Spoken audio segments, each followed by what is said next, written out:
Hey everybody, how's it going? This is the Phantom Empire Star Wars show, episode number 1, right here on the Phantom Empire YouTube channel. I am one of your hosts, Sean, and we have a fun show in store for all of you tonight. If you're new to the show, sit back, enjoy 90 minutes to 2 hours of awesome Star Wars content. We're going to talk about the High Republic a little bit. I know Tommy and Kieran have dove into the new novel.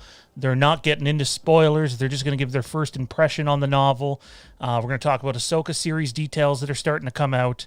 We're going to spend some time doing some, some fan social media stuff that we put out there, some voting and whatnot. And then we're going to take a trip back to 1999 and talk about what it was like to just be involved with the hype train that was behind the Phantom Menace leading up to the movie. But without further ado, the faces you've been waiting to see. First up, he is the co-host of the Rogue Sons of Star Wars podcast and the co-host here, and he has a show coming to the channel, tentatively scheduled for March, a Rick and Morty show. It's Kieran. How's it going, man?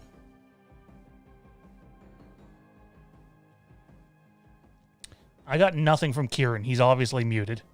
He's muted himself. Yeah, I know. Nobody wants to hear me talk. I don't know. I've been feeling a little bit more of the dark side today. You know, I just negative kind of thoughts. So let's just not talk about Darth Maul or Boba Fett today. I was going to make a joke. But I'm not going to touch it. I'm going to be a good guy, and I'm going to not say what I was going to say. Also joining us this evening, he is one of the main guys here at Fandom Empire, part of this show, part of Fandom Empire Live. He's doing a look back at Smallville with me currently, which we've titled the Smallville Chronicles. It's Tommy B. What's happening, man? Hey. I'm loving Smallville right now. This new fantastic adventure, this dive through we're going through is very exciting, but hey, today is Star Wars, and I gotta say, I am also loving all the Star Wars we got going on right now. How about you, buddy? Just a reminder that whenever you're not talking, please keep your mic muted because we have some hot mics going on right now and some feedback going on. I'm doing good, man. Doing good. Really, really excited. It's been a long couple of weeks. We announced before Christmas that this show was coming.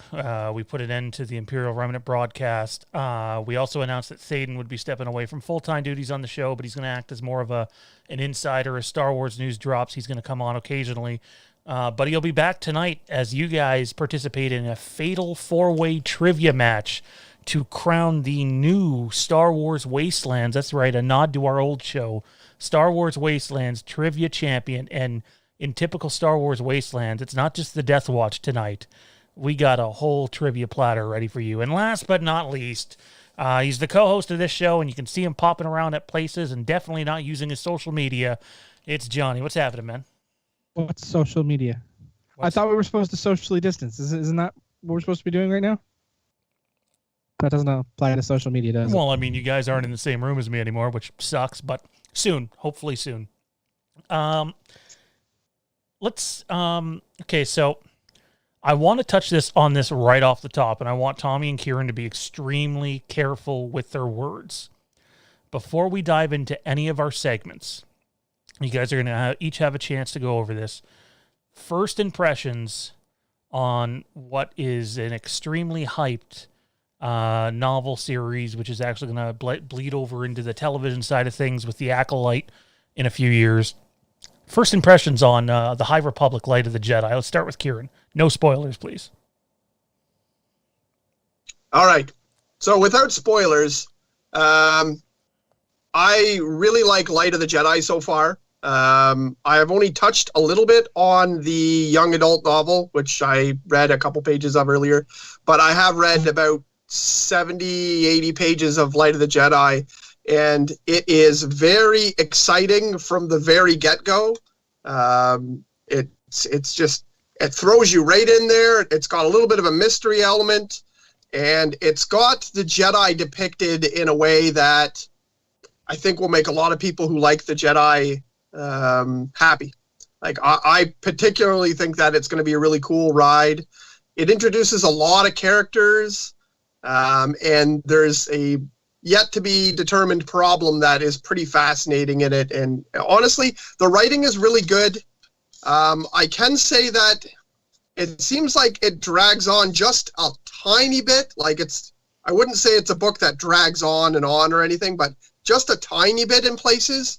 But the characters are all written really well and different, and seems to be like we're getting into a very interesting large group of characters. Like it really opens up the world right away. But I am like having a hard time putting the book down. I'm normally falling asleep, but just kind of like, because I read before bed, but just like trying to keep my eyes open, like, oh, I can make it through this chapter. I can do it. Like really hard to put the book down.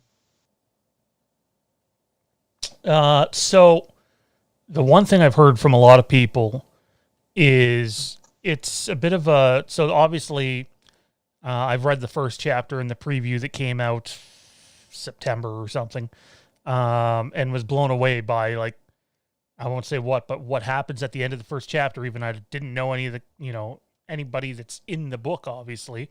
I have no idea if Yoda shows up in the book or not. I know he's in some of the High Republic material. But like, just the way they ended the first chapter, I was like, oh, okay, they went there just right out of the bat. That's kind of dark for Star Wars. I love it. And I'm looking forward to diving into it more. But I have heard that once you get past that first chapter, it's a bit of a slow build, but that it's worth it in the long run. Again, this is one of the things I've been like, I don't want to know spoilers. I want to stay spoiler free. Well, I can confirm that it's a long build, but I wouldn't say it's slow, because that makes you think that there's not action, whereas it's exact opposite. There's action the entire book so far.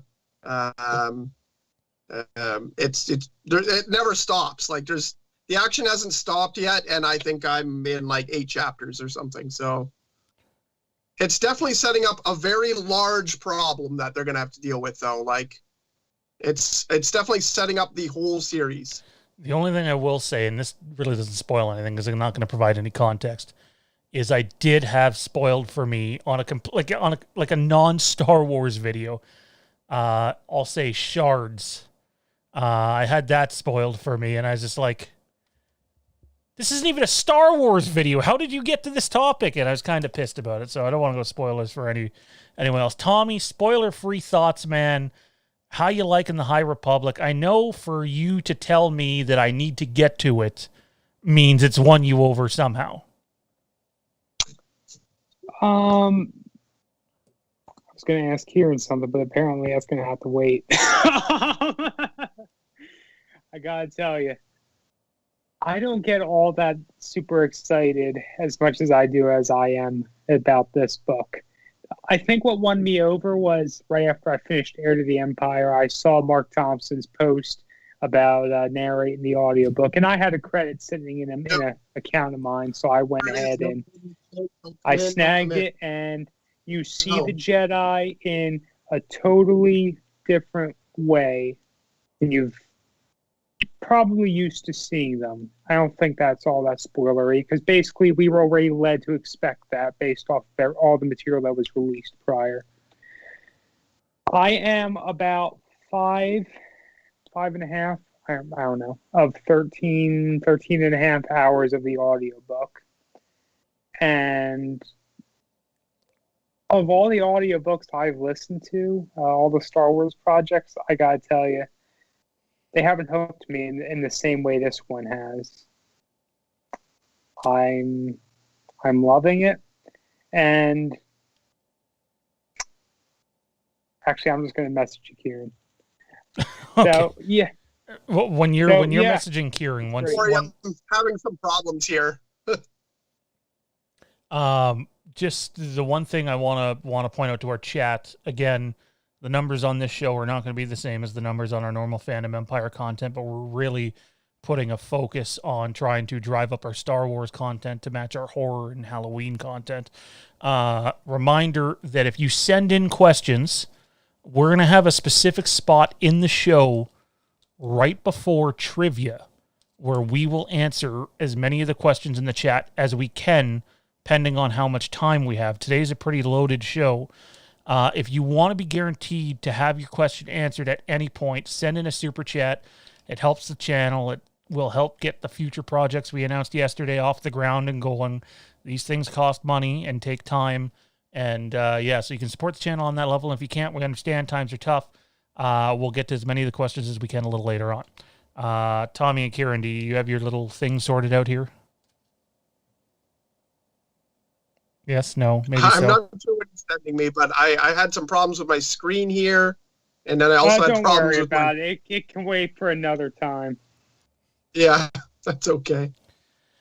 All right, You're going to scream when you get to that part. You're going to scream. Oh, so it had nothing to do with the show. Okay. No, nothing with the show. Just I'm sitting here waiting on you. Like, fuck. Nothing with the show. I'm telling you, I love this book. Tommy, you know what you It can was go... only about things they I couldn't might buy talk the about book. on the show. Right.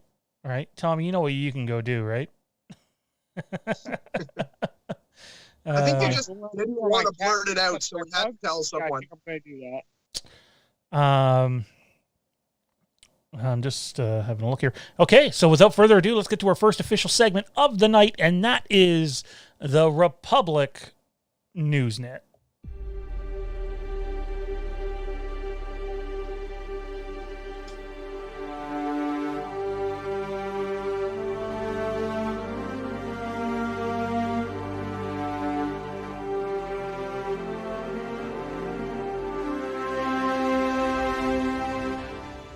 All right, it's time to dive into the Republic Newsnet for this week, and we originally really only had, I think, 1 to 2 topics to talk about, but obviously something has come down with Lucasfilm Games, and we're going to talk about that too. But let's start off with the Ahsoka Series news that's come from the guys at Kessel Run Transmissions. I don't think we need to reiterate their track record on getting things right. I think our little journey through The Mandalorian Season 2 captured most of that, and basically everything we ran about Mando Season 2 came from them. So the report is this. Even though there was a Rebel sequel series really far into development, or a Rebels successor series really far into development, like to the point where they had the animation done for like almost half a season. After the success of Mandalorian Season 1, apparently Jon Favreau approached Dave Filoni and said, hey, you know what? That series you're going to do, that would work as live action. We should really try to move those characters into live action. As much as I like the Star Wars animation, let's be real here, and we talked about Ahsoka in this light too, is there's way more eyes on live action, guys. It's not even close. The live action will have 5 to 10 times more eyes than an animated series is ever going to have. And now you're going to have people getting a chance to get to know some of the characters from Rebels in a live action format. Now, what has happened is the Ahsoka series is essentially that Rebel successor series, and the Rebel successor series was going to be Ahsoka and Sabine going off in search of Thrawn and Ezra. And that is what the live action series is going to be. So there's not going to be a Rebel successor animated series anymore. I don't know if you guys remember. We were really confused. I don't know if Kieran had joined the show at that point, but Tommy, Johnny, and I were doing videos like midway through last year trying to piece together, well, how the hell are they going to do an Ahsoka live action while doing Ahsoka in the Rebels, sequel series? We just thought it was too much Ahsoka, and it didn't make a whole lot of sense. And, lo and behold, there's not going to be an animated series, and they're obviously so they believe in the live action formula, the stagecraft technology, to bring the Rebels successor series to life as an Ahsoka series on live action. So there you have it. The Ahsoka series is going to be Ahsoka and Sabine, and they are searching primarily for Ezra, but as well as Thrawn, who has been positioned to basically be the Thanos of this Star Wars Disney Plus connected series that we have coming. Gentlemen, let's go around the clock here. We'll keep it simple. We'll start with Kieran. Thoughts on this news? Thoughts on the canceled Rebel series. I'm actually kind of upset about that because I don't think that they're going to bring as many characters into a live action, especially like I think it'll be just basically the Ahsoka show, and they might bring in Sabine. That would be my thought.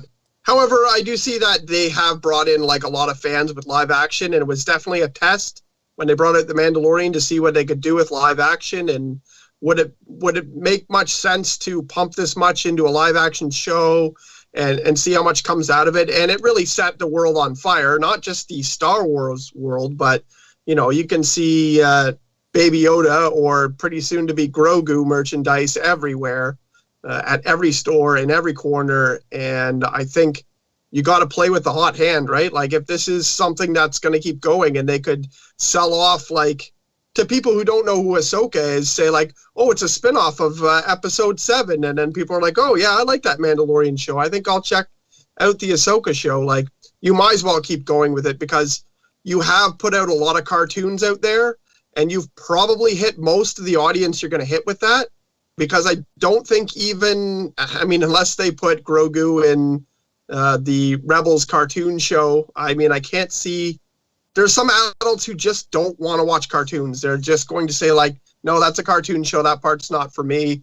And I just had this argument earlier on Facebook, actually. They were talking about specifically that it wasn't just a kid's cartoon, and people were saying, yeah, but some people just don't watch cartoons. It's not something they can do. It's not something they're interested in. And so I think they're playing the hot hand, which I think is a smart move, and I'll probably enjoy it either way. I think that's valid, man. And I think it's been, as much as I love the Star Wars animated stuff, and I think there's some really high quality stuff between Clone Wars and Rebels. I'm not a big Resistance fan.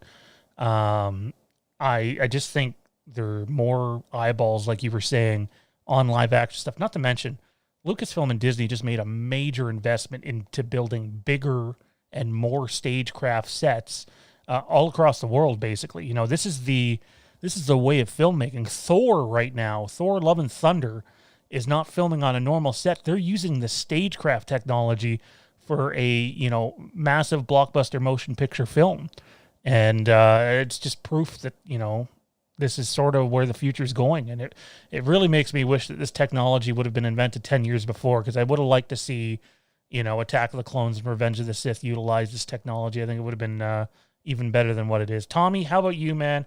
What are your thoughts on Ahsoka series? Essentially, turns out it's the Rebels successor series, and it'll just be live action now. So I was involved in this conversation, I think it was yesterday, with a Facebook group, and it came up, so we're not going to get the series now. And my beef with it is that, as far as I know and what I understand, you get more story for your dollar when it comes to the animated series. And everything we know about the Ahsoka show right now, well, maybe not everything, but as far as the official announcements go, it seems like the Ahsoka show is going to be limited.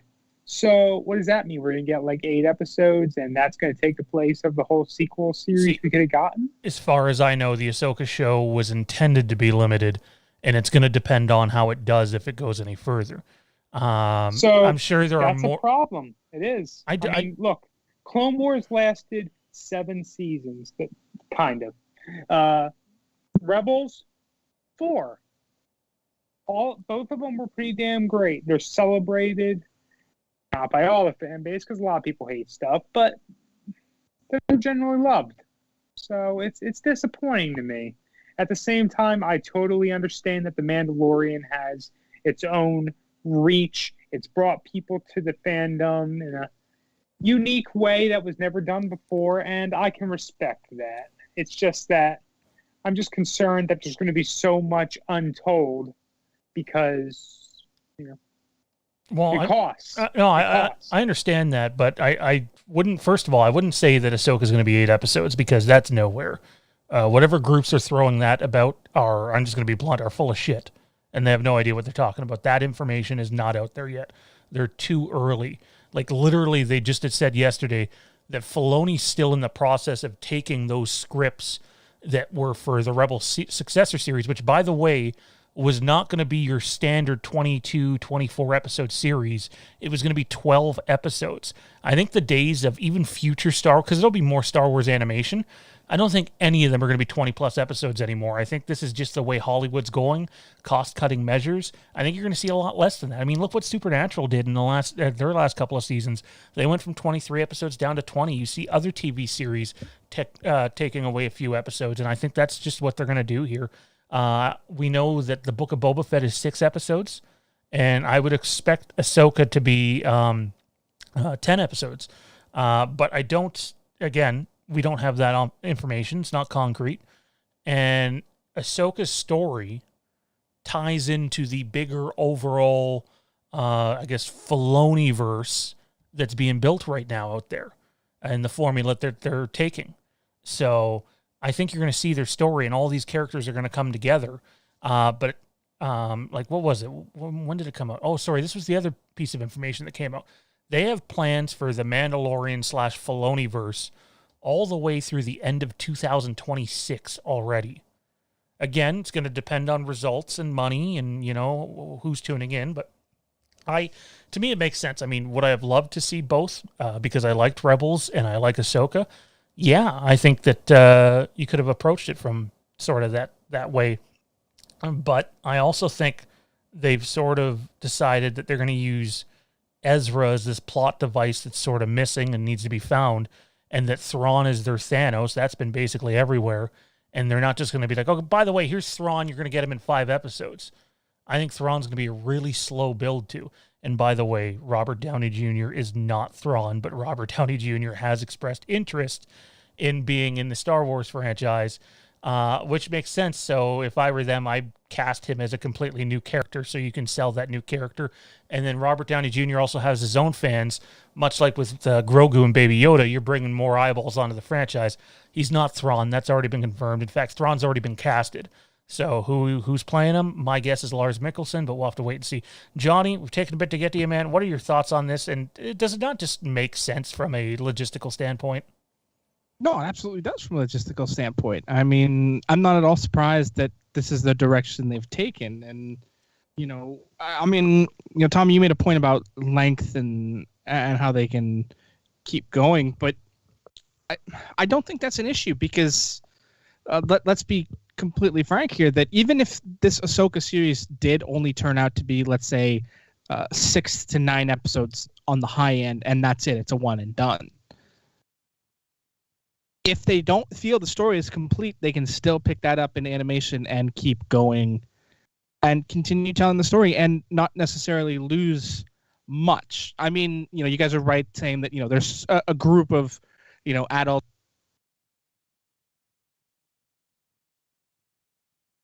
We lost you, Johnny. We got no audio, buddy. Oh, okay. That was... we got you now. My mute button, apparently. Yeah, we got you now. Where did you lose me? There's a group of people that don't like animation, and that was it. Okay. I mean, there's a group of people who don't like animation and aren't going to pick up a new series of animation, but there are still going to be at least a portion of that audience who wouldn't traditionally watch it, being like, well, I really enjoyed that. I like the story, and I want to see where they go, so they'll give it a chance for that reason. There's still going to be your hardcore Star Wars fans who are going to watch it. There's still going to be your Disney Plus audience that's still going to watch it. There's still going to be the kids audience that's still going to watch it because it's animated. So I think that what you lose from a live action series that, some younger kids aren't going to be watching it. I say this as some because there's still going to be some that watch it anyway, but there's going to be some younger audiences who aren't going to watch it because, in live action, it's a bit more violent. It's a bit more visually violent, in seeing things and things that they'll do in live action versus things in animated, that you'll probably pick up at least most of what you lose going from one format to the other. So I don't think it's necessary. I think it's kind of a wash, from animated to live action, because the demographics are so different between each genre that they don't really lose anything. And, being a small part of a huge empire has done nothing but help Star Wars. It can carry the passion projects, the things that the producers are passionate about better now than they could have, 15 years ago when it was, a one-man studio type situation, which is what we had before the Disney buyout. So, yeah, I don't, there's no loss to me. I think it's going to be interesting. I still think we're going to see a lot of those characters, but yeah, we're not going to get every Rebels character is not going to make a cameo. It's not going to happen because you're right. It's live action and there's some characters that just don't fit, but you're still going to see, obviously Ezra and Thrawn would be part of this, and Ahsoka and Sabine would have to be part of this because they can't just retcon out the end of Rebels as much as I think they might like to. They set that table and they have to play from that. So if that's the opening scene of this new series, I wouldn't be entirely surprised. But I think she's a character we're going to see, and let's be frank, Chopper's going to be there because he's a droid. I don't know if Chopper's going to be there, to be honest. I think it's going to depend how much they decide to blend in Hera into the series. It's basically been confirmed. Don't expect to see Zeb. That's not a character they have plans for. That could be too difficult in live action. Being the, well, Chewie's easy, but it's Zeb has more face than Chewie does. Chewie's all fur. Zeb's not. Steven Shinder, friend of the channel, points out Ahsoka's appearance on The Mandalorian drove a lot of people to watch The Mandalorian. It also drove people to go back and watch Clone Wars and even Rebels for that matter. The numbers for both of those series went up after Ahsoka's appearance. They could use the Ahsoka series to drive people to another animated series. They could. Just because we're saying the Rebels successor series is not happening anymore, which is coming straight from the guys at KRT. There's nobody right now on the internet that has more Star Wars scoops and a more solid track record than those guys over there. It doesn't mean Ahsoka's not going to appear in animated again. It doesn't mean that they're not going to do something else in animated again. But Steven's right. They could use it to drive people towards there. Really quickly here, 2 super chats in. The first one's from Matt Whitfield. For someone who hasn't read any Star Wars since Zahn's Last Command 25-ish years ago, can I start reading Light of the Jedi and not be disappointed? I haven't read Light of the Jedi. Yes, he can. This is the beginning of a new era. He absolutely can, and he will love it. Yeah, I haven't read Light of the Jedi yet, so I can't confirm if it's great or not great, but I can tell you the first chapter was amazing. Can't say I remember any of the characters' names from it, but just the events that unfold. But yeah, man, this takes place, isn't it like 230 years before the Phantom Menace, I believe, at this point? I think it's 220 or 230, something like that. It's at least 200. I know it's around 200. So. It was supposed to be. So yeah, I'd say that's the perfect time to jump into new Star Wars material, is go follow a new era that's just kicking off. So, and you don't have to be worried about it just being available on novel form or audiobook form, because it's already been confirmed that the High Republic's being split into 3 different eras. The first one will be in 2001, 21, 22, the second one 23, 24, and the third one 25, 26. And we also know that there's a TV show that will cap off the Old Republic, which means it's probably a little while away, called The Acolyte, which is going to end up being a dark force user show of some sort. Sorry, Johnny, what did you say? Hi. Because you kept saying Old Republic. Oh, High Republic. See, Force to have High Republic, but really we're going to a less older Republic, if you will. I don't forget the comic book series too. Yeah, there's the first issue of that came out this week. I started reading it. I haven't finished it yet, but it's running simultaneously. So if you're more of a short term, if you want, let's be real, you want to read something while you're sitting on the can. Comic book makes really great reading in there. I'm just saying. You bring your comic books to the toilet? Wow, that's an image that I didn't need. You don't might need get it the on, physical comic to read it on the can. Okay? Did you ever watch the episode of Seinfeld where they marked the book because he brought it into the bathroom? So the next time I'm over at your place, man, I'm just not touching any books because I'm just going to assume they've all made their way into the bathroom. You might it's be 2020, dude. Phone. You take your Take phone. It easy. Well, everybody. Well, takes then I'm their never phone with them to touching the his bathroom. phone. Okay. I mean, I've never taken my phone with me to the bathroom. So you're just full of it. wasting the time you You're go in full of there? it. No, clearly, of course. Like, This is a very poorly worded super chat from the channel's biggest supporter. It definitely gives the wrong impression. Sean, brother, thanks for you-know-what today. Bunch of emojis. Oh, Just so we're clear, yeah. nothing illegal at all. Intel's just super stoked that his Halloween Kills and Halloween Extreme masks are on the way to him. So, finally, he got picture and video proof, and he's thrilled about that. And Matt Whitfield's right. Chat mod in here. Hit that like button, guys. Hit it. Hit the like button right now. It helps us. And if you haven't yet, click the subscribe button. It helps us as well. All right, last piece of news we're going to talk about here on tonight's episode is it's not LucasArts that's come back. It's Lucasfilm Games. You got to go way back to the basically Super Star Wars series on the Super Nintendo and some of those older games to take a look at old Lucasfilm games. It used to be around. It's around again. And basically what this is they're going to continue their relationship with Electronic Arts. That's EA for those of you that don't know. And they're still going to do games with them. However, the exclusive license is running out. And there are already, from what I understand, several games in production. Jordan Mason has let it be known that this year is going to be a massive year for Star Wars games, and he's hinted at Star Wars Battlefront 3, which I got to be honest, I couldn't care less about. I don't feel like we need another Battlefront game yet.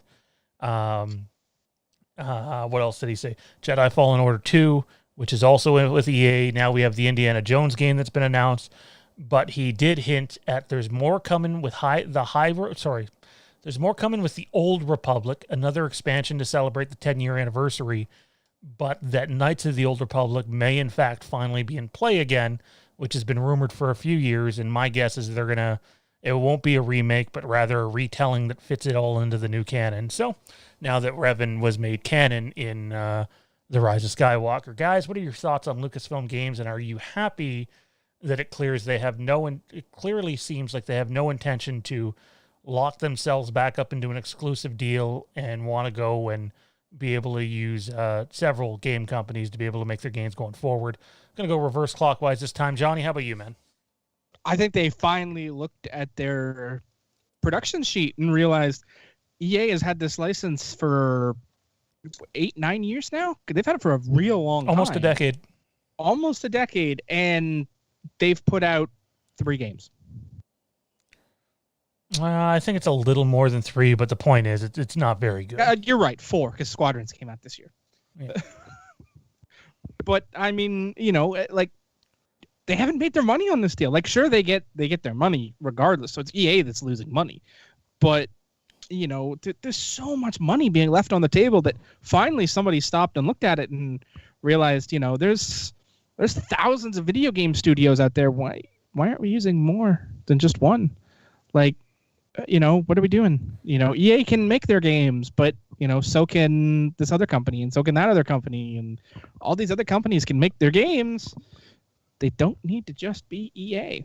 The other thing is they have other companies knocking on their door being like, well, what about this? And what about that? And what about this? So.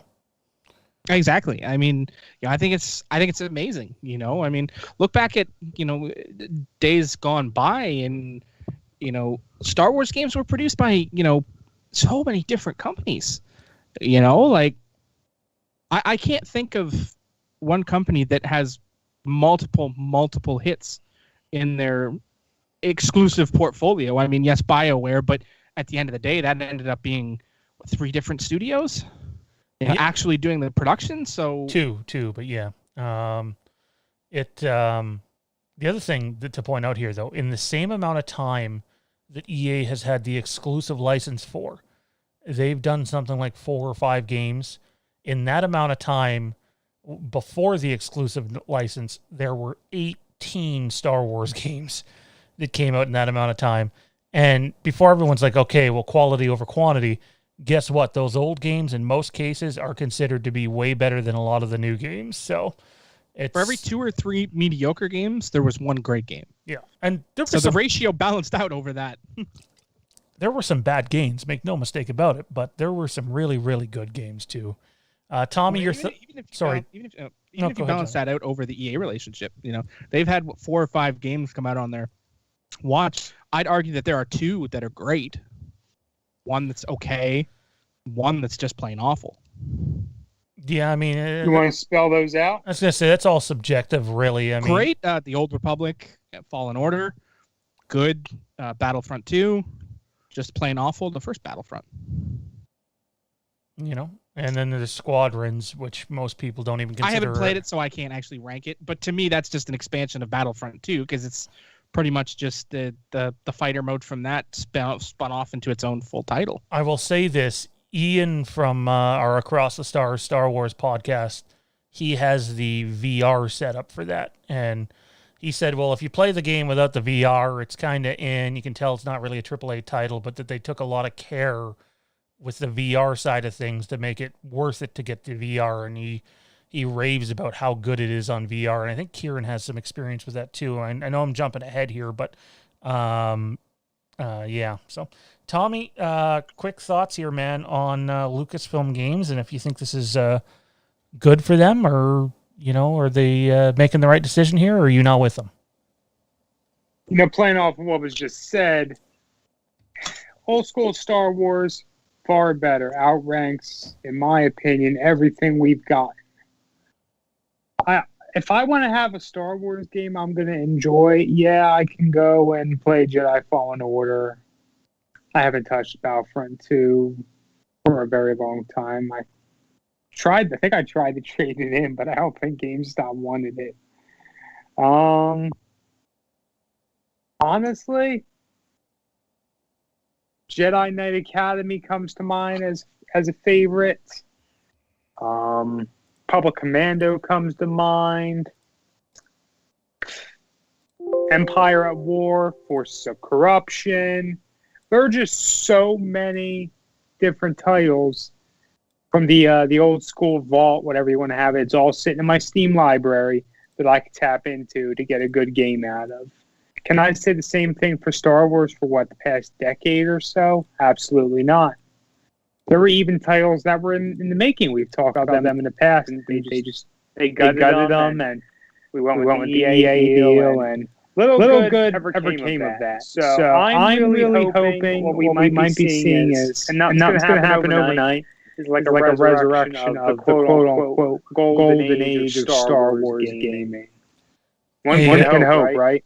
I was going to say, we're definitely having some issues on Tommy and Kieran's end here that, again, bear with us, technical issues. It's just the way it works sometimes, guys. We're going to try to fix it for them. We'll get Kieran back in here in a jiffy. These are the limitations with Streamlabs, but after Tommy and I put some research in and sort of looked at StreamYards, and while there's some benefits to it, it ultimately wasn't worth switching over there, in my opinion. So we'll continue to try to work through these issues and try to make sure that we don't have any further issues with this.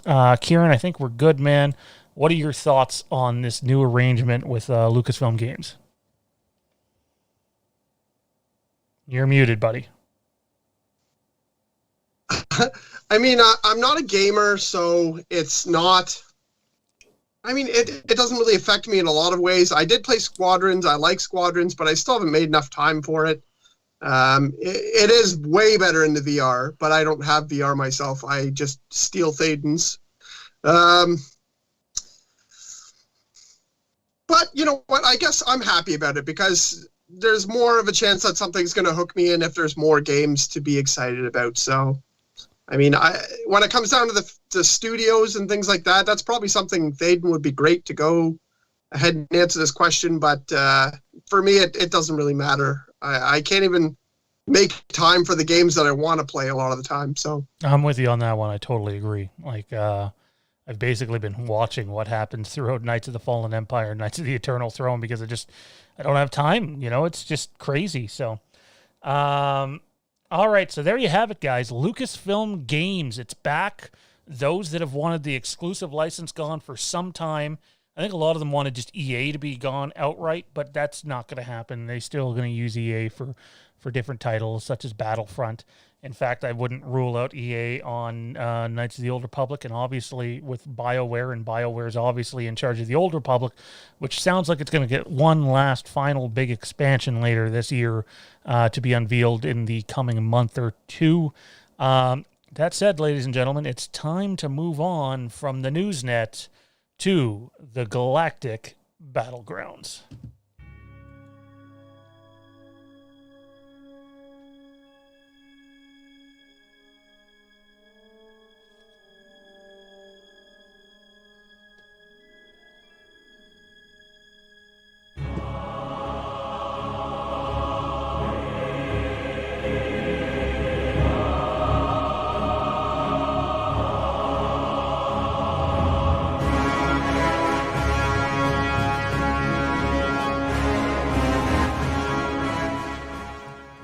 Those of you that used to tune into Star Wars Wastelands back in the day probably remember that tune as a lead-in to the Wasteland show itself.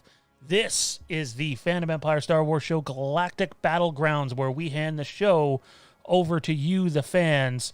And this first episode, we honestly didn't get the fan vote out early enough to be able to do much on your guys' side and give you guys time with it.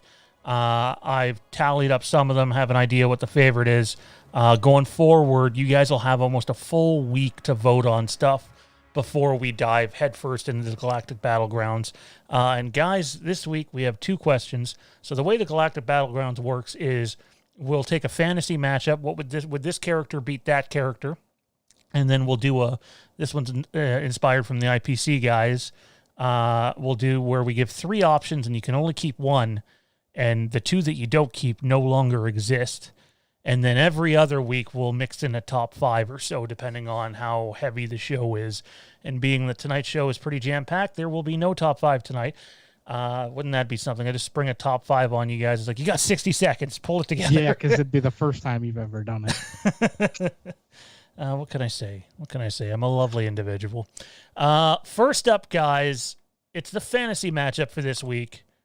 It's Luke versus Ahsoka, and to be more clear, at the time of The Mandalorian Season 2, who would win, Luke or Ahsoka?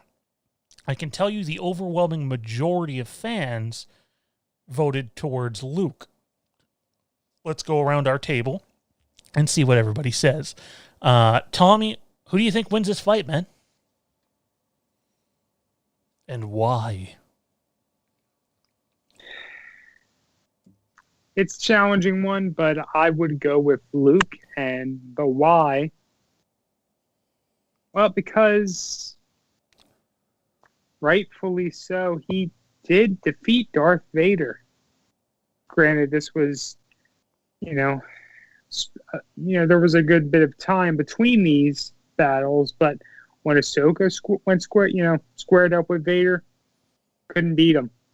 Yeah. I'm not going to discount her experience. She's got a lot. In fact, I would really like to see. I really want to see, Luke and Ahsoka on screen together at some point and get that little cartoon strip moment that floats around like a meme. Yeah. But I also think I wouldn't mind seeing Luke briefly apprenticing or taking some lessons from Ahsoka. This and that. I mean, I've never been totally cool with the idea of the events of Return of the Jedi onwards. Luke is suddenly Last Jedi Master, just like that. I'd really like to see him get some more pointers, a little more experience in. Judging by the end of Mandalorian Season 2, I'm going to say he's past the pointers part. But that's just me, and that's just the way Luke was in the old canon. There's no guarantee they haven't already had the moment by that time. There's no guarantee. By what time? That battle aboard. I think that moment has not happened. Ahsoka seems pretty clear that she has no idea that Anakin turned back, and that there was, she still seems pretty affected by that, and hopefully she gets that closure. She's affected by it because that emotional trauma would stay with you, but that doesn't mean that she doesn't know that things took a change on the last minute and that she hasn't met Luke. I would bet a lot She of money. clearly knows there are Jedi out there still. Well, until The Mandalorian, I can tell you that that Jedi history book or whatever it is that came out, or Luke Skywalker's journal or whatever, remind you, it's literature and they'll retcon whatever they can if it means benefiting on screen, that Luke had not met Ahsoka but knew of her at that point. So we'll have to wait and see what happens. But my guess is that's a meeting that if it's going to happen, it's going to happen on screen. But you're going with Luke? All right, we got a point for Luke. Kieran, what do you think, man, and why? It's very hard. Let me just say this before. I had this argument with a friend of mine on Facebook, and I don't know if anybody had seen it, but we discussed the fact that, yeah, they have a common opponent, and yeah, a lot of people use common opponents as an indicator of what would happen, whereas even in sports, that's not the same. Just because Team A beats Team B doesn't mean, it's not all math. It all depends on the fight. I was going to say, did you bring up Obi-Wan and Dooku to them? Sorry? Obi-Wan. I said, did you bring up Obi-Wan and Dooku to them? Obi-Wan constantly gets his ass kicked by Dooku, but then beats Anakin, so... Yeah, that's true. But, well, even to that same point, a lot of it has to do with the emotions in the fight. And a lot of people would say that Darth Vader lost that fight because he was not ready to kill Luke and maybe pulled his punches a little bit. You could say that Luke was really emotionally charged because when it looked like he was getting outmatched until Darth Vader mentioned his sister, and then he went apeshit on him. And I mean, as described by most people, started to use the dark side or his anger to beat Darth Vader. And I don't see a situation where he would use his anger and take that out on Ahsoka. So it's hard to use that as a point.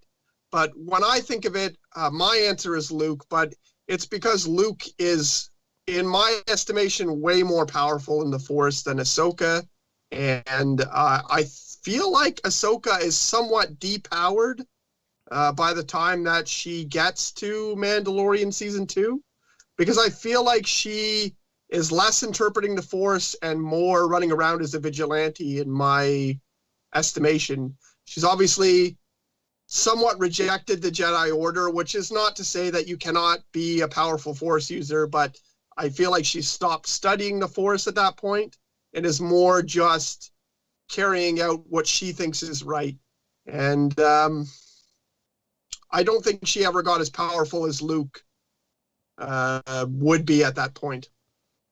So I think Luke would overpower her in some sort of way. I mean, swordsmanship aside, obviously things that Ahsoka and the media that Ahsoka has been part of, she can do lots of crazy flips and do cool things. And Mark Hamill cannot do crazy flips and things like that.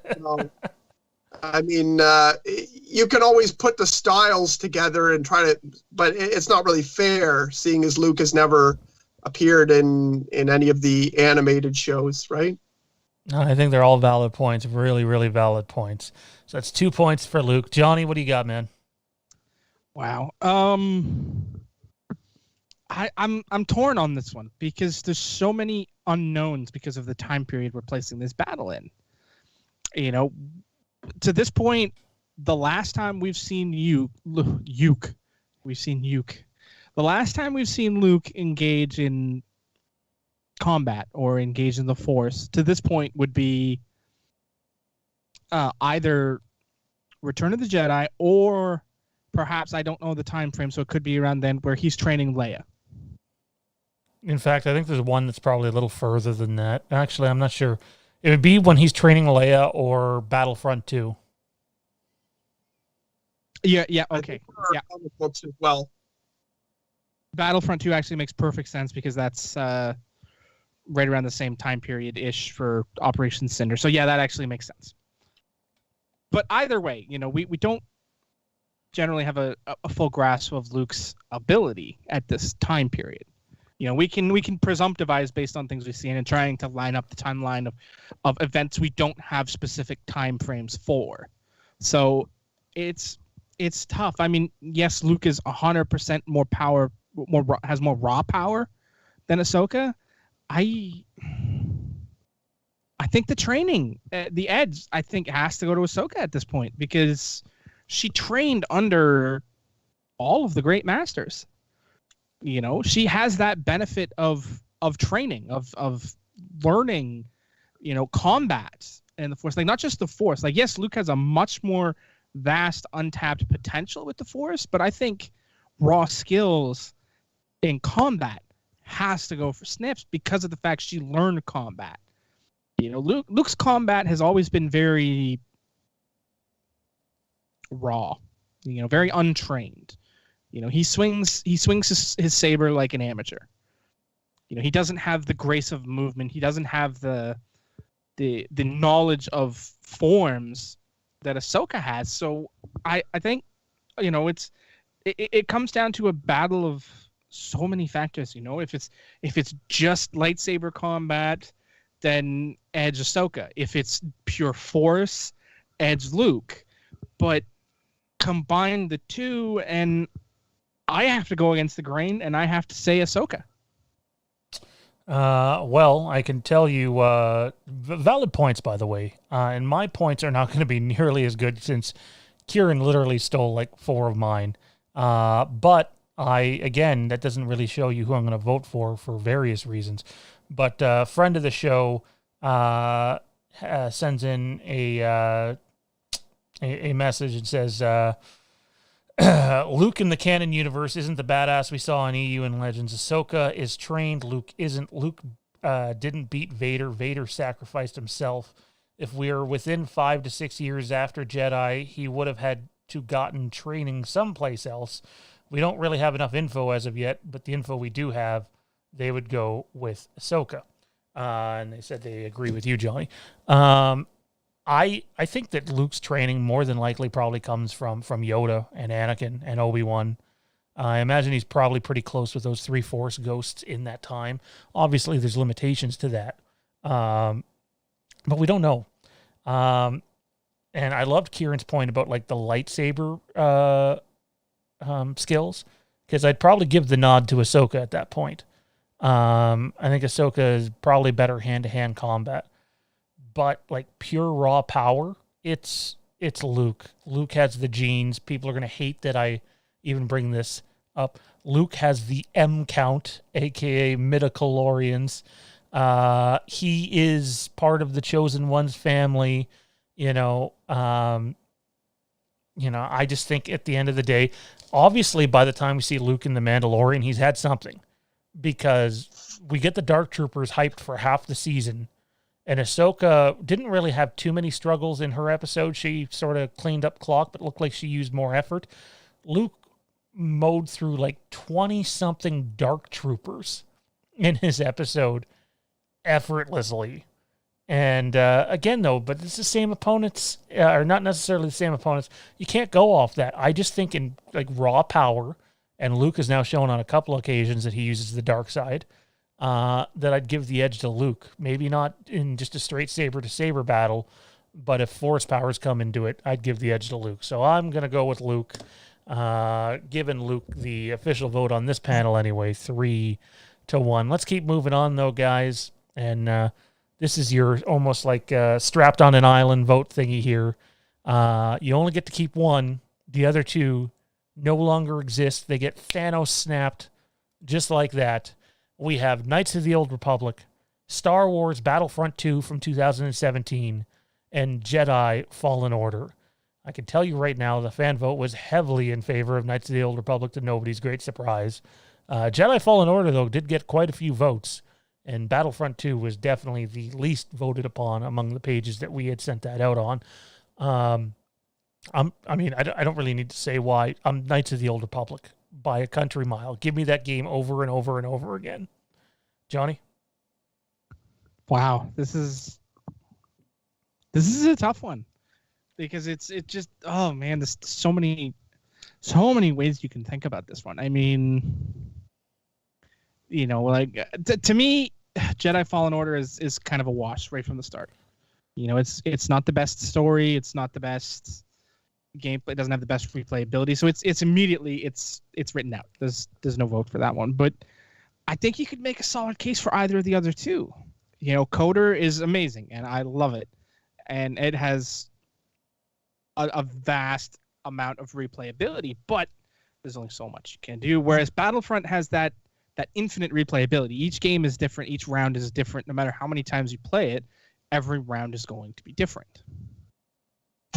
But I can't not vote Coder because as much fun as the sort of replayability of Battlefront is, I can only stand shooting people in the head so many times before it starts to get boring. And Coder has a story that will keep me intrigued, I guess, equally as long. So Coder. I do have to say, though, to Battlefront 2's credit, the maps are beautiful. Utterly beautiful.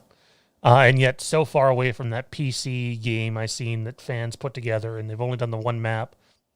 But on the map, it's a map of Mustafar. And all the details are, like, exact. You can go down the lava pit. You can end up where the high ground is. They have, like, it's spectacular. It's just for PC. I got to find out the name of it. But, yeah, interesting stuff there. Kieran, what one you choosing, man? The other two will no longer exist. And you're about to be muted for the third time if you don't unmute yourself. I did unmute myself. Oh, okay. Usually I can hear background noise when you move. I didn't hear anything there. Oh, no, I went to go fix that. So, anyways, it's gotta be Knights of the Old Republic that I would keep. It's kind of a hard decision because I really enjoy the Battlefront 2 space battles. I don't so much enjoy the fighting the wars, but the space battles I really, really like. In an arcadey way, they're not as cool as Squadrons, where you can do all sorts of things. But Squadrons is not like an arcadey pick it up and just have fun game. You could just pick up that game, and it was so easy to just pick it up and have fun. And that's what the original Battlefront, not the newer versions, but like the original one was so fun because you could literally just pick it up. There was a shoot button, there was move, and that was it. Like it was like throw a grenade. There wasn't really a lot to it, but you could pick it up and play it for hours. And I used to blast System of a Down out of my speakers and just play for hours. And like, I don't know, it didn't ever get boring to my point. And I think I felt the same way about the space battles in the new Battlefront 2. However, Knights of the Old Republic was one of the first Star Wars things that really opened up the universe for me. Like, it really opened up, like, knowing all the alien species and what their names were. Because from the movies, I didn't really get, like, oh, that's an Ithorian. Oh, no, that's a Twi'lek. And because they don't normally mention a lot of the species by name. You just have to look them up and Wikipedia them. And that's not really the way that my brain collects the information. So Knights of the Old Republic really brought that info and that broad, like, world out for me, and I couldn't trade that experience for the experience I've had in either of the other two. I've played Fallen Order, but I haven't played through it, and it's one of those things where it just, as not much of a gamer, I'm not pulled in by it, so that would be my last pick. Awesome. So we got 3 for Knights of the Old Republic. Tommy, you going to give us a clean sweep, or are you going to surprise us?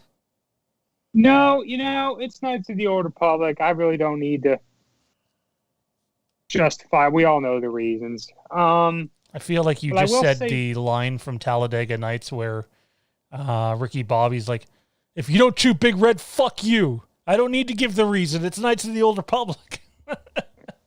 Go ahead. Sorry. Well, look, for me, this next part is pretty challenging because I never got into Battlefront 2 like a lot of people. I enjoyed the story. I did. At the same time, I got more hours of gameplay out of Fallen Order. In fact, I might revisit it at some point again. It's, I I got more hours and arguably maybe more enjoyment. It has been a long time since I went through the Battlefront 2 story though, so tough call to make. But that's I just feel me. like with what we know about Tommy, we should add the Jedi Academy series in there because you love that series, right? Oh, we got more tell than you how many times I've gone through Jedi Knight Academy. We got more than one episode, so that's going to come up. Would that beat out Knights of the Old Republic? Maybe let's wait until we actually have that question Yeah. put before the panel to find out. Tommy, I can give you an answer right now. Jedi Knight Academy, no. The whole series, yes. Well, the whole series isn't an option, Tommy B. He never said the whole. Well, neither was Jedi Knight Academy right now. So what's next? 1 and 2, or the whole Jedi Knight series. Even if it was just Jedi Outcast and Jedi Academy, but hopefully Dark Forces and the expansion mysteries of the Sith and all that included. Then it would be. Do you ever wonder how we get off topic and run overtime? It's usually your fault. I was going to say, you're usually the one at fault for that.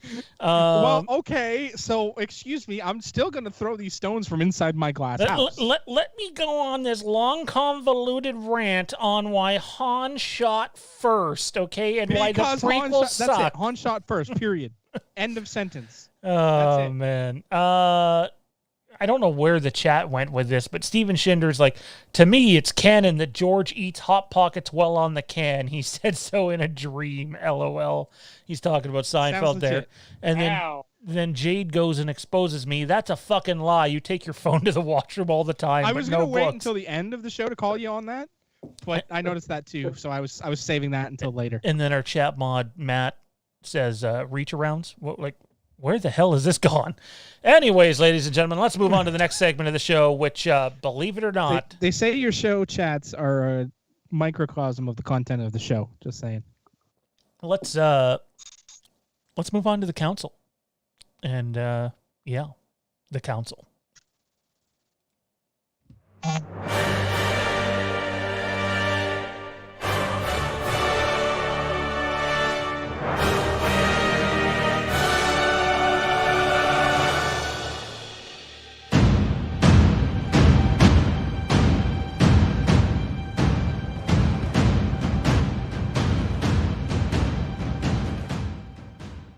All right, it's the council time here. By the way, how about that logo? I don't know if you guys had a chance to see it, but that little logo, not just going to represent the Jedi, but we got the Sith in there too. And it looks like a monkey. I dig. What? Where do you get a monkey from that? It looks like a monkey wearing a lucha mask. I'm just saying. I don't know what you're seeing, man. We need to invest in some glasses for you. All right, so the council today, which we have 20 minutes max on here, guys, is we're going to take a rewind, a trip back to 1999 and talk about the marketing behind the Phantom Menace. Now, I feel bad for Tommy because I don't know how much he's going to be able to contribute to this chat. But Johnny, Kieran, and I should be able to contribute plenty, and I feel like there's still enough known about the Phantom Menace marketing that Tommy will probably remember some of it. So we'll go to Tommy last. But I'm going to start off what I most remember from the Phantom Menace marketing. And for me, it had to be the fact that at the same time, it helps that they're all owned by the same place, but like KFC, Taco Bell, and I can't remember what the third place was, were just like, Pizza Hut. We're just like it was crazy, the marketing push that those three chains had. Somewhere in a box, somewhere over here, it's deteriorating, but I have a Jar Jar Binks Frisbee from 1999, even though it's still in the package, it's deteriorating. And because it was like a rubber Frisbee that I just never opened. And I also have, this was also another big push, is Pepsi had a massive push behind the Phantom Menace where you'd get like Pepsi, Diet Pepsi, iced tea, Dr. Pepper, etc. that had all the different characters from the Phantom Menace's face on them. In there, I have one of Obi-Wan Kenobi on a can of Nest tea. And I used to joke around with Johnny. I'm I like, thought you had a bottle. I have a bottle of iced tea with Obi-Wan Kenobi on it, too. So I have a can and a bottle. But they're now, I guess, 21 years old? They are now old enough to legally drink alcohol. So Do you drink it? Would I drink it? No, God. I could only Is it imagine. still in there? Yeah, it's in there. They're both sealed. Oh, it's definitely still in there. Yo. I'll No. give you $1. Go get it and drink it on camera. A dollar? that. A dollar? tried Let's up that to about $100,000, and then I'll consider it. I don't got enough for that. So I we're not- would probably I- get My highest is Like- 20. I'd do it for $50. $50, 21-year-old iced tea. Ugh. Anyway, though, like between the fast food Do I get restaurants, to keep the money if I puke the iced tea out? no, you gotta. If you puke it, you're handing the money back. Oh, well, then, fuck that. The marketing campaign, though, with Pepsi, with these fast food chains, were crazy because it's not like it just lasted for. It's not like they did their typical, okay, here it is for 4 weeks and done. From like January, all through May, at least up here in Canada, it was just a madhouse. My mom would get pissed at me because I'd intentionally go to the corner store to like keep buying these cans of pop. And as fast as I would buy them, my kid fucking brother would drink them. And it's like, stop touching my pops. And I remember at one point, I don't have them anymore, I had every available can up above the walkway that led into my living room, into my dining room, where we would play mini sticks. So yeah, that was the biggest one for me. I left a couple of big ones out there, but Kieran, how about you? Phantom Menace, 1999. The hype behind it was bigger than any Star Wars movie ever, including The Force Awakens. I've never seen a hype train like that. It was nuts. What are your memories of the experiences leading into that movie with just how much Star Wars was everywhere at that time? As an avid toy collector, the most things I remember are the toys, including the little tiny toys that came from fast food restaurants. But I do remember that there was like just an overabundance of really crazy random items. Like I know a lot of people had those piggy banks that the three of them all linked together. There was a giant Darth Maul, and you could put Qui-Gon and Obi-Wan on either side of them, and they would fight and make all sorts of noises, and it was just all sorts of really crazy things like that. I do remember the action figures coming out and being really, like, they brought out a lot of characters they didn't need to, that would not have sold very well, and you could see them warming pegs forever. Like, they were just like, they were just sitting on the shelves forever, some of them. Random and this Naboo would be like, pilot. Senator Palpatine. And I mean, up until that point, a lot of female action figures just never sold. So there was a lot of Padmes everywhere. And I do remember getting action figures for it and being super excited about it because I collected action figures my entire life. I just never stopped. But yeah, I do remember like a lot of things floating around as well. I have a really tall Qui-Gon that I just recently bought, but it came out with the launch of the movie in the beginning. And I remember a lot of people getting Jar Jars and lighting them on fire and deciding that the G.I. Joes needed to kill them. So, but I do remember that the thing I remember is that there was just so much of it. Like, it was like there was always an entire section devoted to these action figures, and they didn't sell very well, to my knowledge. I was going to say, do you remember when Star Wars toys, specifically with the Phantom Menace, it wasn't like just a section. They had their whole friggin' aisle. Like, you walk. They could have had like 3 pegs for each figure, and it was really crazy. And I know it's funny because in comparison, they kind of did the same thing for The Force Awakens, where we had like Constable Zuvio, who doesn't even appear in the movie after all the cuts. And he was like one of the first figures released, and nobody bought him, and he was on the pegs forever. That was pretty much the same thing, except it was such a large scale. Like they had entire aisles for just this one set, not just Star Wars figures, but like this one set of figures. I remember just being so overblown, and I'm sure there's some Jar Jar Binks action figures in a landfill somewhere, just like beside the ET video games. Do you remember with the 6-inch figures that they would come with, like, so you remember the communicator Qui-Gon talks on in the Phantom Menace? Yeah. They would come with that, and like you could stand the character up on that, but you could use that little piece and buy something else that it would like go into, and like they would say some lines from the movie, and like every 6-inch figure came with one. I thought that was something that was cool and neat. And I mean, has there ever been better packaging? Okay, well, maybe for you don't like mall, but has there ever been better Star Wars packaging than the Phantom Menace packaging, the black and the red? Packaging has gone downhill since the 90s, so I would say there has been. If you look at the packages for old G.I. Joes or X-Men figures, they had people exclusively make art for the packaging. Like, I'm talking they wouldn't to Star just Wars, though. use an image, like a promo image. They would just like have an artist go through and make them. So like nothing's going to be like G.I. Joe packaging from the, early 90s, and I don't know which series of figures, or X-Men packaging from the classic 90s set that came out at that time. Yeah, I still personally prefer the power of the Force to the. Oh, Phantom they were huge, but they're really hard to find. Like Power of the Force had Dash Rendar, Thrawn, and some other characters in there too. They were Mara Jade. Sorry, say that again, Kieran. They had a Thrawn in Power of the Force. I thought Thrawn was in Power of the Force. Maybe not. They definitely had Mara Jade. Yeah. Now you have me wanting to go back and see. I could have swore Thrawn was in Power of the Force, and I was pretty sure that he came with an Islamari.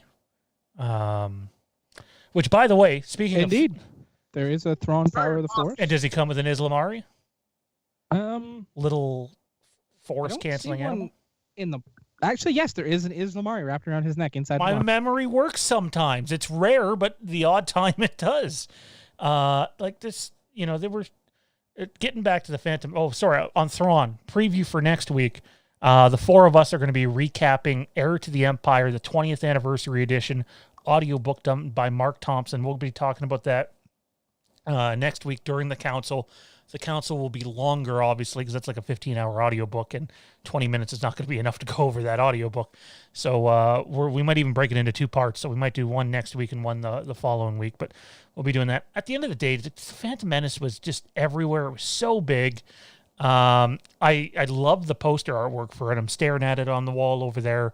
It was just so fucking awesome, the hype train that led to that movie. Not to mention, guys, the video games. There has never been a Star Wars movie that had so many bloody tie-in video games. You had different pod racers. You had Bombad Racing 1 and 2. You had the Phantom Menace video game. You had Jedi Power Battles. Ugh. And you like Jedi Power Battles? Oh, that's a long-running joke. Awesome. Oh, no. Oh, man. I remember playing Jedi Power, like renting it. I wanted to rent it for so long. I'm like, yes, I can't wait for this. I get to be Mace Windu and play through all the, like, basically the Phantom Menace stuff.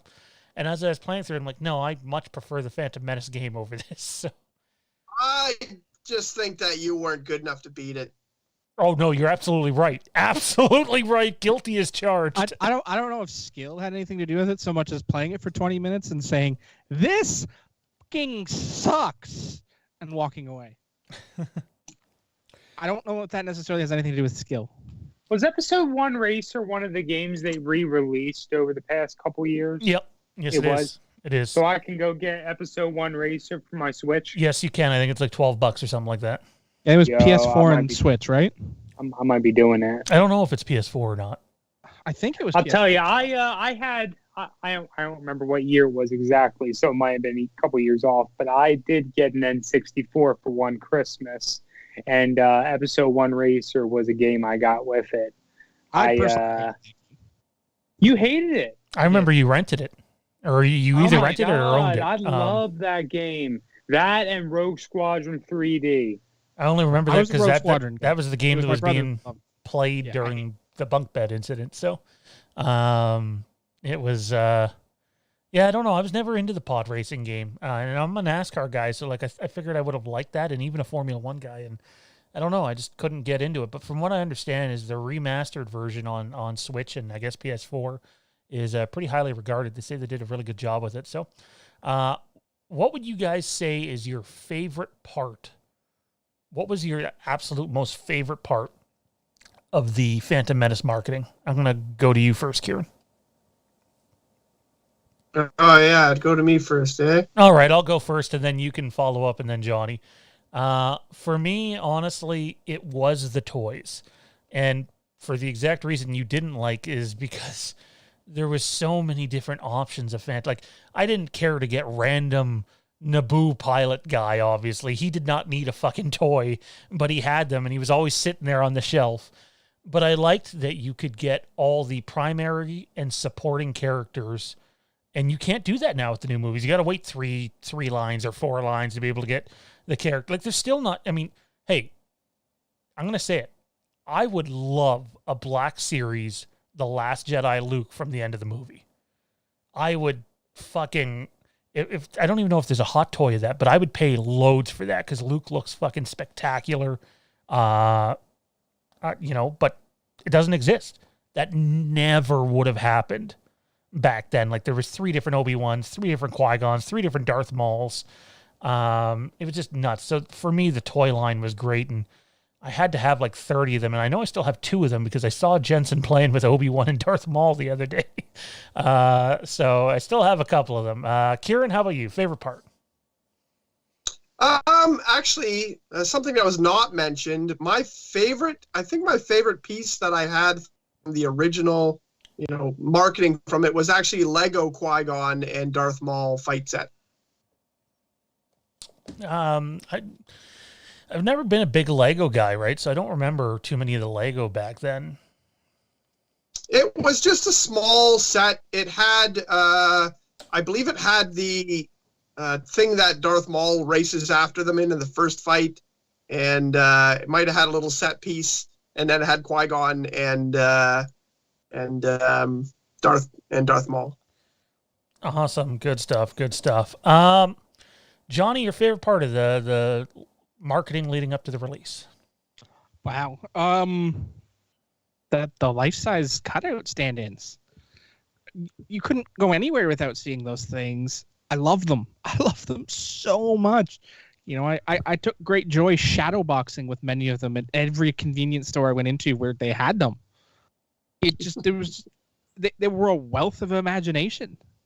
I'd love to have one even to this day, to mount on the wall, but alas, they're out there, but they're expensive. I remember R2-D2 with, I think it was either Lay's or Ruffles chips. He had a display that would be in a lot of corner stores in Oshawa. I preferred the R2 coolers, but I think that if memory serves, those were special edition, not Phantom Menace. Oh man, we're going way back now. I don't remember off the top of my head. I mean, I remember them coming back when Phantom Menace it came out because people still had them in stores at the time, so they figured, what the hell, let's bring them back out. But I think they actually came out with the special editions in '97. Yes, they did. I did. I know that New Books in Oshawa had one. Oh, had one or has one? GNU? Yeah. That's a cool place. I get some of my stuff from there. So I think they used to have one at WildStar. When the Phantom Menace came out, WildStar would have been up towards the clinic.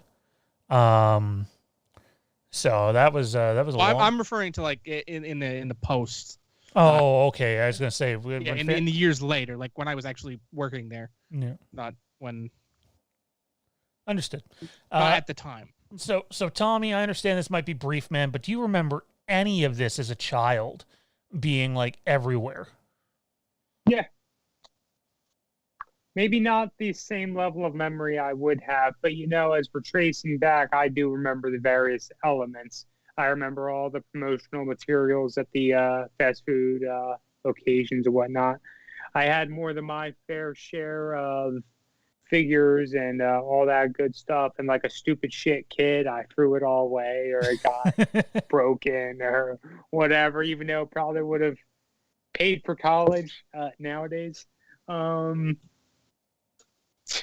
I had I had all the toys from the, I already said fast food, but honestly, I put so much freaking time into Episode 1 Racer and, Rogue Squadron 3D. Those were my go-tos back when I needed a Star Wars fix at home, and we didn't have streaming. You couldn't watch whatever movie you wanted at a moment's notice unless you happen to own them and your VHS was working that day. So, I would definitely go with the games. You know what was crazy is it took the Phantom Menace forever to come out on VHS. Like, it wasn't your typical, even back then you waited a little longer. But I don't know if the Phantom Menace ever came out on VHS in the year 1999. I don't know if I've even ever owned it. I bought mine from Blockbuster up on Park Road. And when you purchased it, you could get this really nice, like, making of art book. Which I still have, but it's in terrible condition because I didn't take care of it as a kid. And I remember like my dad getting me tracing paper, and I'd like draw all the pictures and be like, "Oh yeah, look at me, cool! I can draw." Not. Sorry, what, Johnny? Oh, I was just about to say that the worldwide Google says it was released between April 3rd and April 8th, 2000. That makes sense, and you had to wait even longer for the DVD. So obviously, well, at that point, DVD was like you had to be a rich kid to have DVD at that point. And obviously, the making of, which everybody loves to, like, diehard Star Wars fans love the making of for the Phantom Menace, called The Beginning, which is what this episode's called right now. It's like an hour and 6-minute look at the making of, and it's just crazy. There's so much Phantom Menace stories that you can go back and look at, and just. It was a wonderful time to be a Star Wars fan. Whether you liked the movie or loved the movie or didn't like the movie, it is what it is. I know I've come around on the movie quite a bit. I really do enjoy it. Too much Jar Jar for sure, but it's a movie that hits close to home, and there you have it. 2001 DVD. 2001, yeah, that makes sense. There you have it, though, ladies and gentlemen. The Council, the Phantom Menace, the marketing. That was fun, sort of going down memory lane. But it's the moment that you've all been waiting for. I've been waiting for this.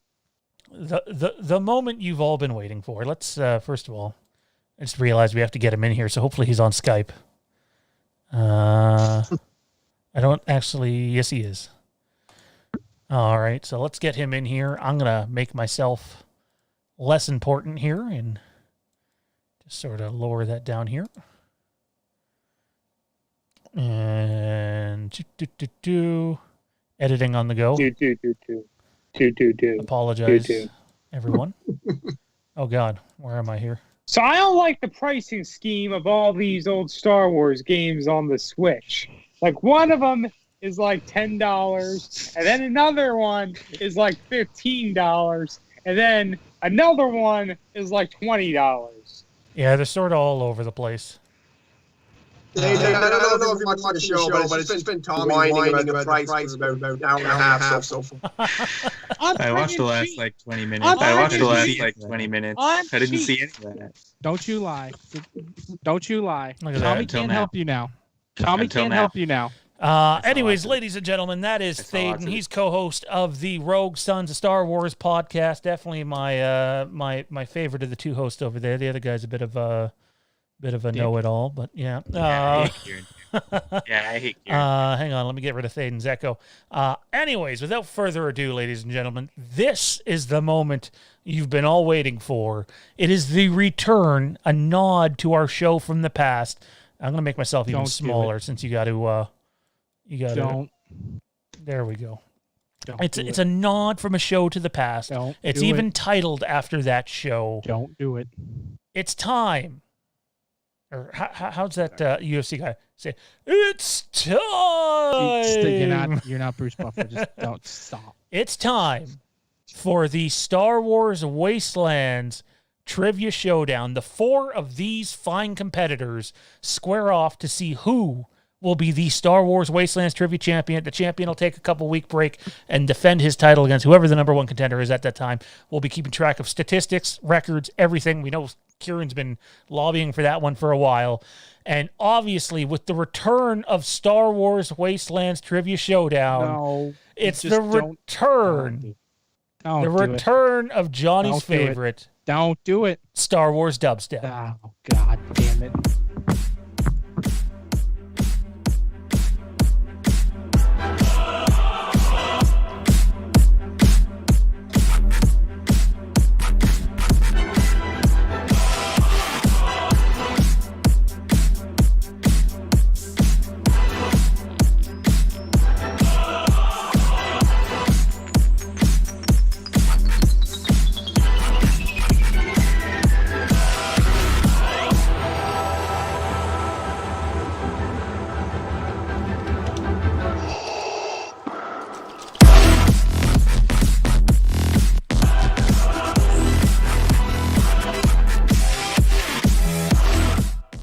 Alrighty, ladies and gentlemen, it is match number 1 for the Star Wars Wastelands Trivia Showdown. I've been watching Kieran dance for the last 30 seconds on the other half of my screen. Sadly, the audience couldn't see it. Listen carefully as we get rid of the dubstep, which Johnny will be thrilled with, to the rules, ladies and gentlemen. The rules are extremely important, so please listen to them. Okay, you will need either a dry erase board and or a sheet of paper. Okay, you will have 15 seconds to answer the question. Okay, we're not really going to... Look, spelling's not an issue. So if you say it's, Palpatine, if it's like Palpatin, we're going to give it to you. But if you say it's Palpatine and it's Panaka, we're not going to give it to you. It's got to be something close to that answer. Please do not show your answer until asked, okay? Do not show your answer until asked. Each question only gets 1 repeat. So, and being round 1, by the way, round 1, I'll just go over the rules each round. I think it'll be a lot easier to follow that way.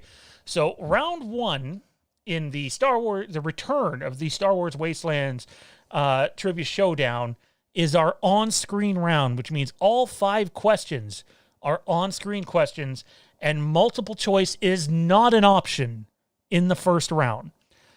You have 1 question from the prequel trilogy, 1 question from the original trilogy, 1 question from the sequel trilogy, 1 question from other, which would be Rogue One and or Solo and or the Holiday Special or the Droid Special or the Ewok Special. And 1 question from the animated Star Wars TV series. So it's 5 questions in round number 1. Each question is worth 1 point.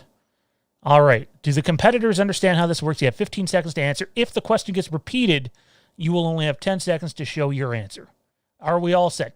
Thaden, you good? Oh, hang on. I got you guys muted. Thaden, you good? When do we show our answers? You ask us to show them? I'll say, okay. Yeah. So don't show them. In that case, yeah, I'm good. Wow, that was a lot. I will say pens down, hands up, though, when time's up. So you will have to put your hands up. That way we know nobody's cheating, Johnny. All righty. Without further ado... cheating to notice that you said that. What's that?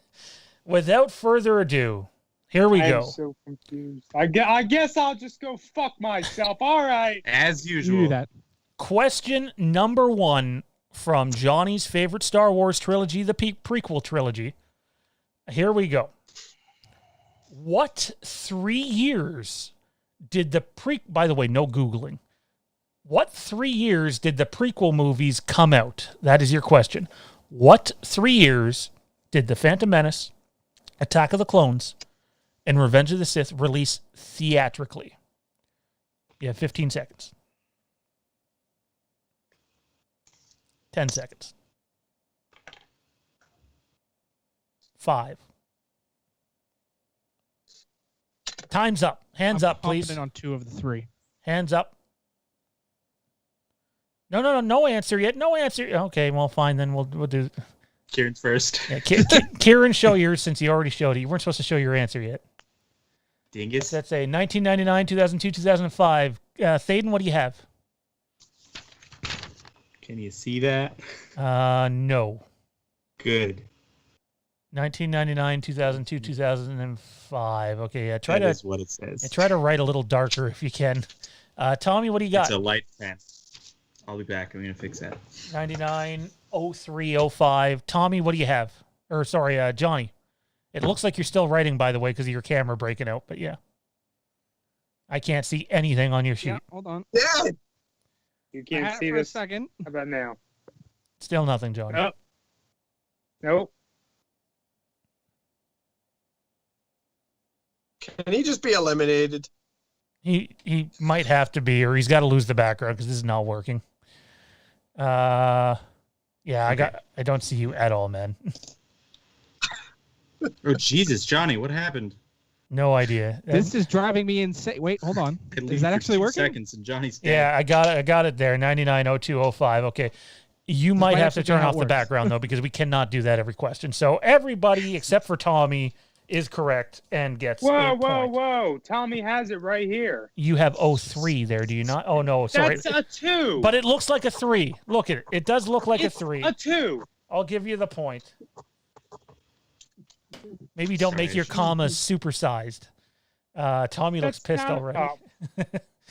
Alrighty, here we go. Question number 2. In the original trilogy, Johnny, we'll give this one more crack, but you might have to turn off your background. Alrighty. Question number 2. Which actor was in the Darth Vader armor most of the time in the original trilogy? 15 seconds.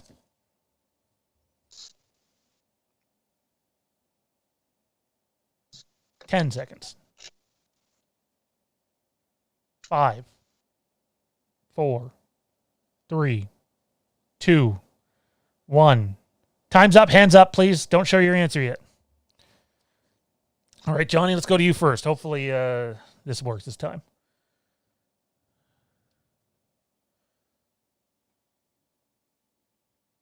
David Prowse. That's correct. Hard to read, but that's correct. So a point for Johnny. Tommy, what do you got?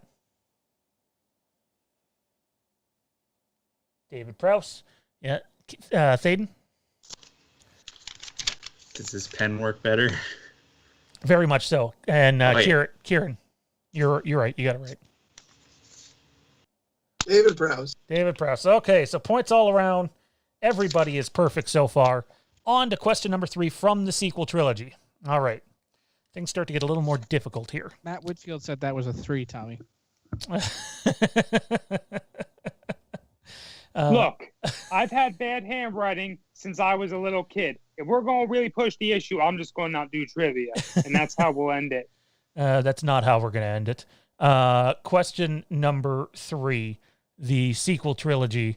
What was supposed to be the original title for Episode 7 before they finally decided on The Force Awakens? You have 15 seconds. 10 seconds. By the way, I'm pretty sure Johnny and I got you beat for terrible writing. 5 seconds. 5, 4, 3, 2, 1. Hands up, boys. Hands up, boys. Don't make me disqualify anybody right now. Johnny, get that motherfucking hand up, man. Johnny, go first since he's having the camera issues. I can't read any of that. So just Return of the Sith. Return of the Sith. That is incorrect. Tommy, what do you got? Nothing? No idea. No answer? Kieran, what do you got?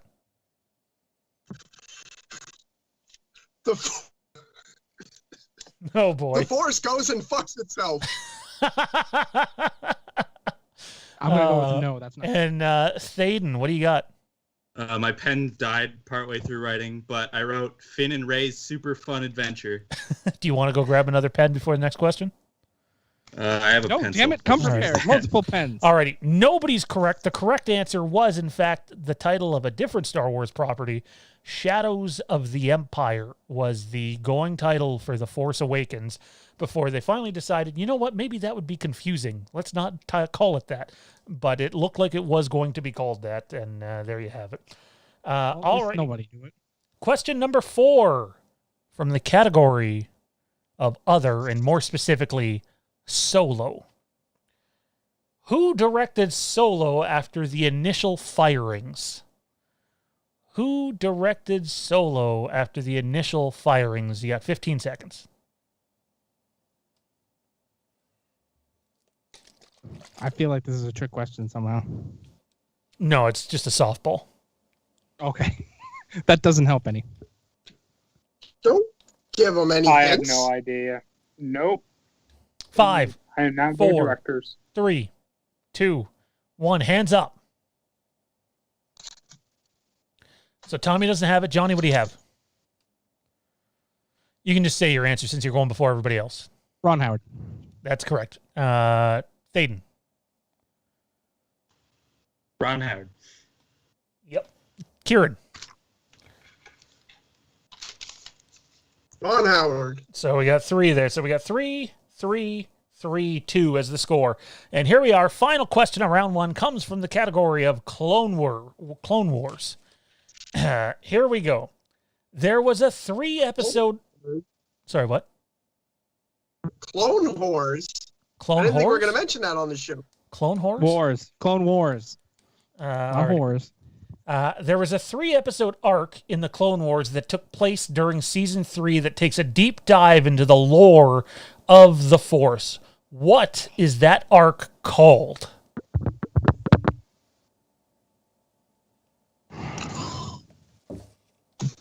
Intel Wild sends in a super chat, says, I thought these guys were Star Wars experts, LOL.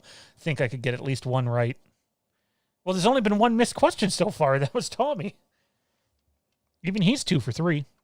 Alrighty, 5, 4, 3, 2, 1. Hands up. Johnny, you first. I know it's not right. Father, son, daughter. No, but I mean, I get where you're going with that. Tommy, what do you got? Mortis? Show me the paper. I can't see the paper from here. So. Yeah, it looks like Mortis. All right, Thaden. Couldn't remember that name. The Mortis arc. Yep. Kieran. I didn't get All right. I didn't get an answer in, really. So Thaden takes the lead, and it's 4-3 to 3-3. Alrighty, that is the end of round 1. Round 2 is much more simple than that. This is the round we call the true or false round. So you only have to write true or false, and you cannot put T or F because it's very easy to confuse the two if you say, oh, well, my pen died, and it was supposed to be an F. All right, so you need to put true or false. Recap. Thaden has 4, everybody else has 3, so it's a close game. Here we go. True or false. Obviously, there's not multiple choice in true or false. I hope not. Let's go. The way true or false works is you get 2 questions from the movies, 2 questions from video games, and 2 questions from literature. So 6 questions in total in round number 2. Here we go. In the category of movies, 4 characters ignite lightsabers in The Empire Strikes Back. True or false? You got 10 seconds in this round, by the way. 5, 4, 3, 2, 1. Time's up. Hands up. Johnny, you first. False. False. That is correct. Tommy? False. Thaden? False. And it looks like false. Blurry, but yeah. Kieran? Yeah. Kieran put true. The answer was... It's 3. It's Luke, it's Vader, and it's Han. Okay. Oh, yeah. I was thinking Obi-Wan, but that's from A New Hope. Han does? What? Yeah, because he cuts open the... Yeah. He cuts open the tauntaun. That wasn't the hard part for All right. All righty. I was just assuming Obi-Wan. So the score is think now. about the fact he's dead. All right, I'll update the score in a bit.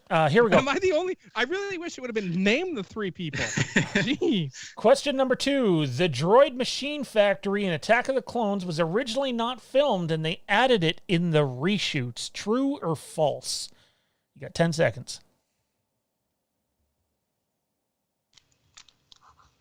Matt Whitfield says Clone Whores. It's what Johnny watches on Pornhub. That's how you got spoiled, eh? How did you know? 5, 4, 3, 2, 1. Time's up. Johnny, answer it. True. Johnny says true. That is correct. What do you got, Thaden? False. Oh. Alrighty. Tommy, what do you got? False. Wait, hang on. Which one is it? You're killing me here, man. Try that. I numbered mine. True. Okay, true. I'm scraping out previous answers. Kieran, what did you have? Sorry. I had false. Which is wrong. All right. I'm admitting you guys wrong. On the category, we got a 3-way tie for the lead right now, which is pretty impressive. The category of video games, 2003 saw the release of 2 of the highest-selling Star Wars games ever, with the release of Knights of the Old Republic and Star Wars Jedi Knight Jedi Academy. True or false? Are there repeats in this category? Yes. 2003 saw the release of the 2003 saw the release of 2 of the highest selling Star Wars games ever, with the release of Knights of the Old Republic and Jedi Knight Jedi Academy. True or false? You got 5 seconds. Who cares? Well, Anthony, you're the one watching, man. Feel free to do something else. Alrighty, here we go. Answers in. Johnny. False. It's actually true. Thaden. True. Tommy. Jesus. False. Kieran. I put false. All right, so Thaden takes the lead again. All right, the second video game question. I'm back. Here we go. BioWare would go on to develop Knights of the Old Republic 2, but ultimately didn't have enough time to finish the game properly. True or false? You have 10 seconds.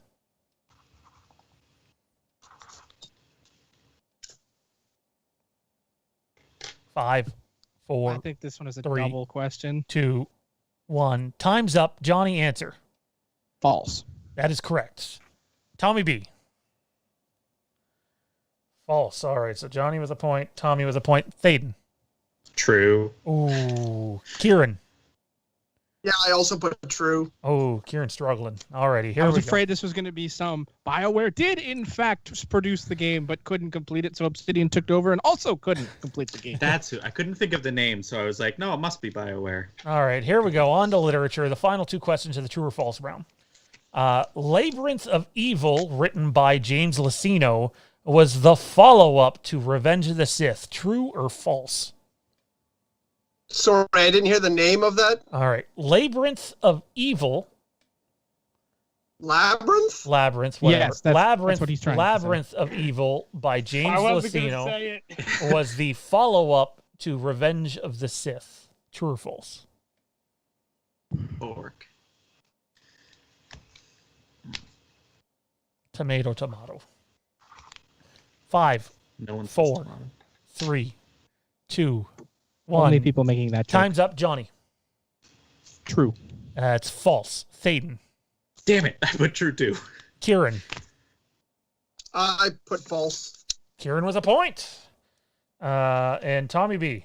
What do you got? True. It's false. Labyrinth of Evil by James Luceno was the prequel to Revenge of the Sith that I knew it literally was either a leads into prequel it. or a sequel. I just couldn't remember which. All right, game's close here, guys. Game's really close. The final question in literature and in true or false. Anakin Solo died by being crushed by a moon. True or false?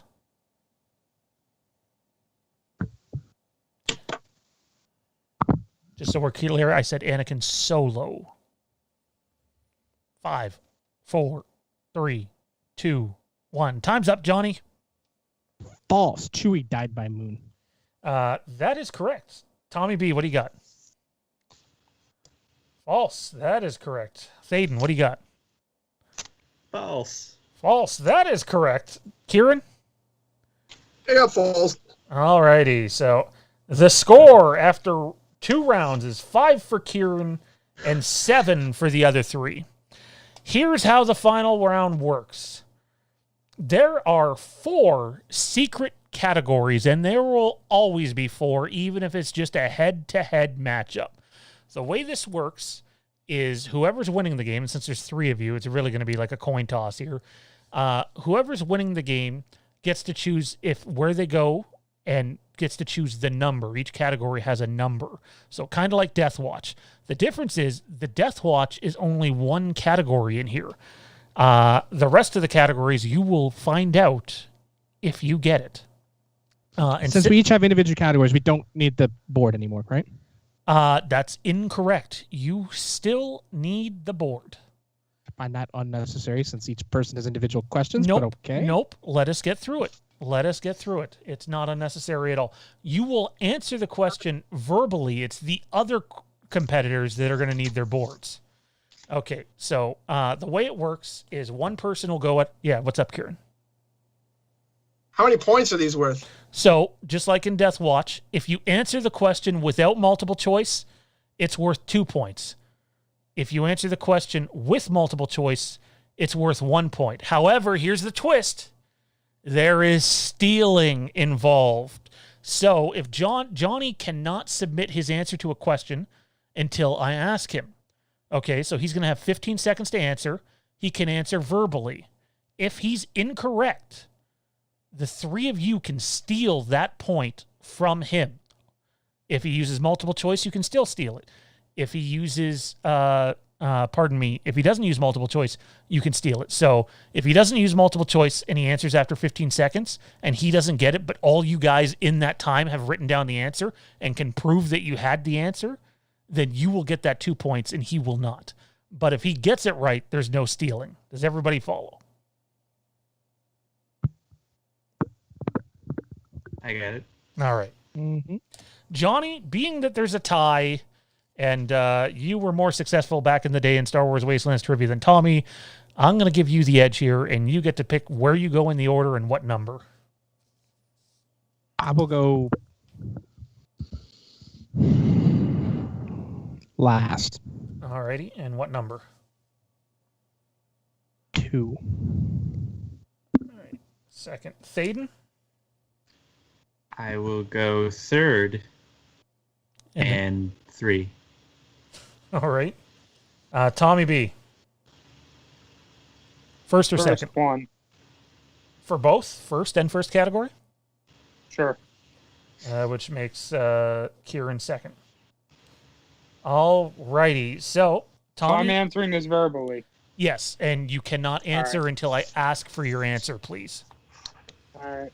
Alrighty, so Tommy picked to go first, and he gets category number 1. And category number 1, Tommy, is the category of on-screen. You have on-screen. Again, guys, you will have to have written down your answers prior to me asking for his question. So when I do say hands up, please, everybody hold up their hands. All right, here we go, Tommy. Question number 1. How many lightsaber duels are there in Revenge of the Sith? You have 15 seconds.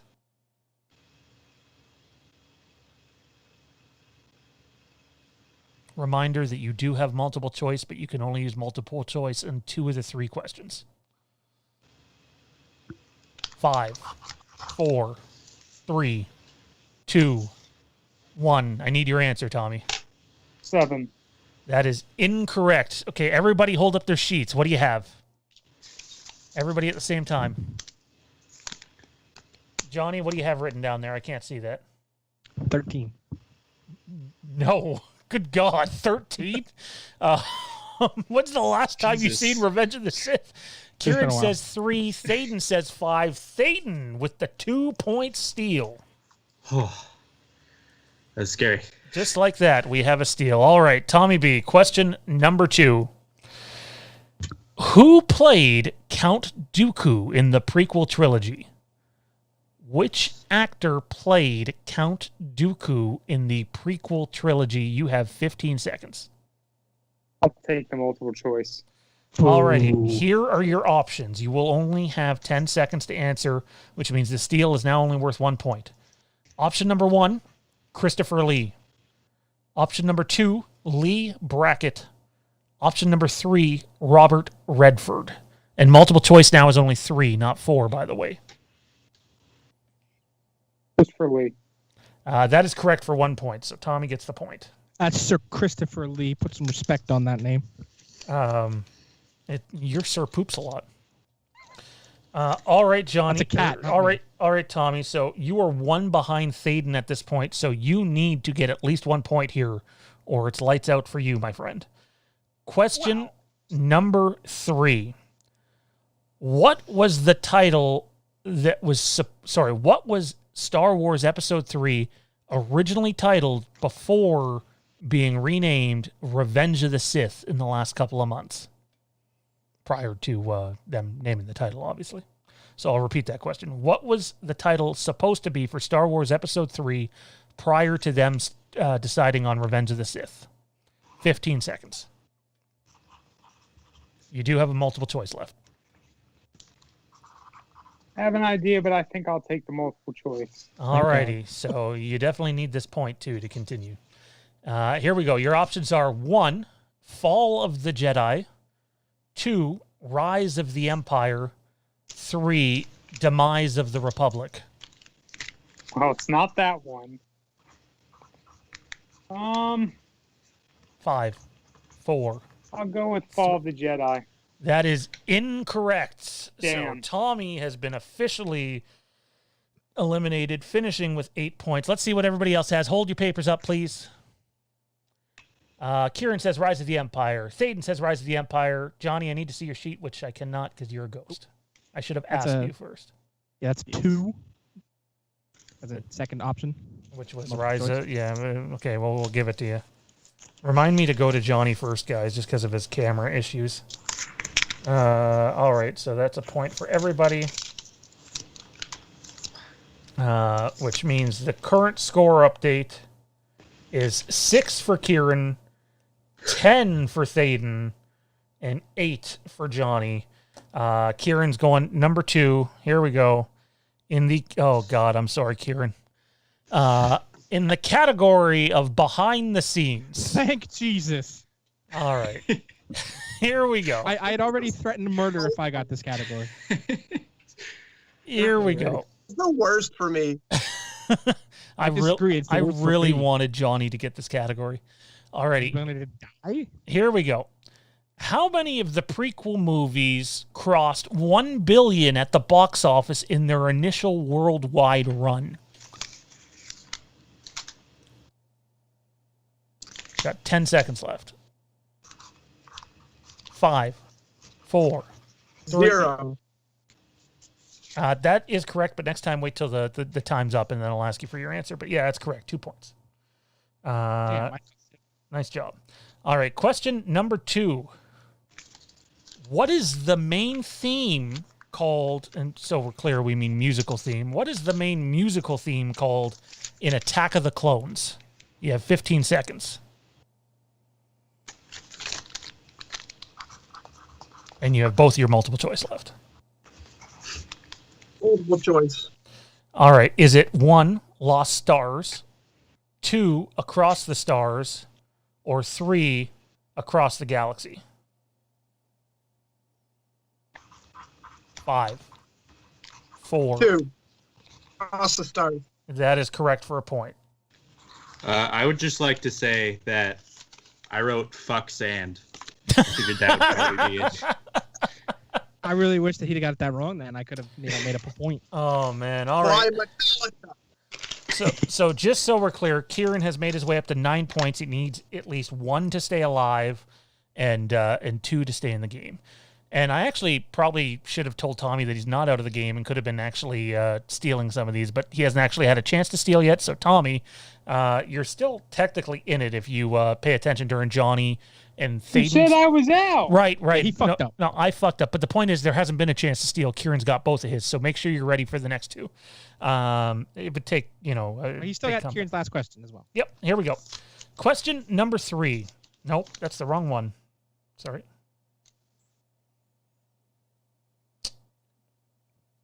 I fucked up. All right. Fuck sand? No. Okay, here we go. Question number 3. What is the first word in the Revenge of the Sith crawl? What is the first word in the Revenge of the Sith crawl? Kieran, you got 10 seconds left, buddy.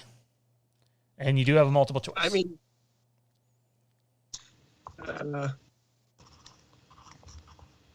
is it episode? Hang on. No, that's technically not in the crowd. You do have multiple choice left. You got 5, 4, 3, 2, 1. Time's up. I need an answer. Multiple choice.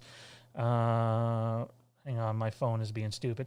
All right. Is it option 1, war? Option 2, the? Option 3, republic? War. That is correct for a point. Kieran bringing his total up to 10. Damn it. Currently in a tie with Thaden, and he still has a chance to score more points. Wouldn't it be Star? No, Yeah, no, I wrote that too. Yeah, no. And then I wrote war. All right. Thaden, you said third. Category number 3.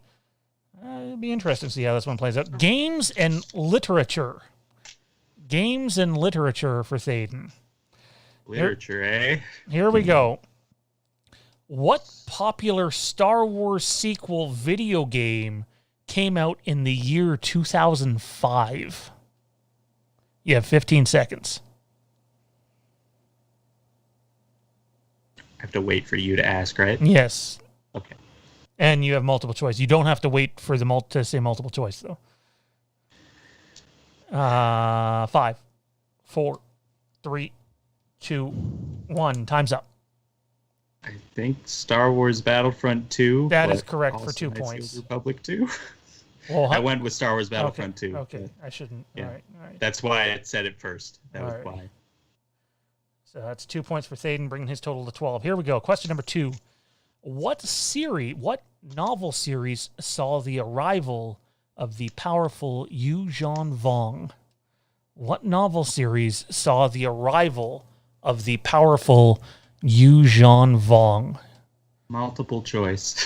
Was it A, sorry, pardon me, was it, where the hell is my question here? Was it 1, Legacy of the Force, 2, Fate of the Jedi, 3, New Jedi Order? You have 10 seconds. New Jedi Order. That's correct for a point. Okay. I was not going to guess that otherwise. Question number 3. What Star Wars game has the character, pardon me, what Star Wars game is the character Rosh Pennon from? Multiple choice. Is it 1, Knights of the Old Republic 2, 2, The Old Republic, or 3, Jedi Knight, Jedi Academy? Jedi Knight, Jedi Academy. That is correct for a point, bringing Thaden's total to 14. And the game is not over yet, by the way. And technically speaking, everybody could still win. Bringing us to Johnny, category number 4. The score update, by the way, is 14 for Thaden. It is 8 for Tommy. It is 8 for Johnny. And it is 10 for Kieran. So Tommy would need 3 2-point steals to tie it. Yeah, I need 3 2-point corrects to tie it. Yeah, you're in a tough spot here, man. Category number 4, the Death Watch. Alrighty, here we go. Is this better or worse? Question number 1. I have a part in 8 of the 9 Skywalker films. I was played by 2 different actors on the big screen. I died for the cause I was protecting.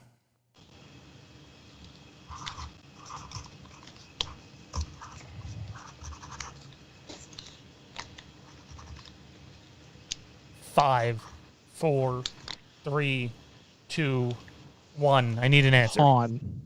That is incorrect. What do you guys have on your sheets? Let's see it. Obi-Wan. Obi-Wan Kenobi. And what is? And Tommy, do you have anything on your sheet? No, I didn't finish thinking it through. Alrighty, so that is correct. Obi-Wan Kenobi, 2-point steal, which brings Kieran up to 12, Thaden up to 16, and Johnny is currently sitting at 8. And because technically Kieran can still tie the game, Johnny, you will still complete your questions here. Did you say he was in 8 of the 9 Skywalker saga films? He was a part. He had a part in them. He is in The Force Awakens during the Vision. He's in The Rise of Skywalker. No, it still is. It worked for 2 of us. And why Han wasn't in 8 of the 9, so I don't know. He definitely wasn't. Alrighty, here we go. Question. He was still falling in episode 8, I think.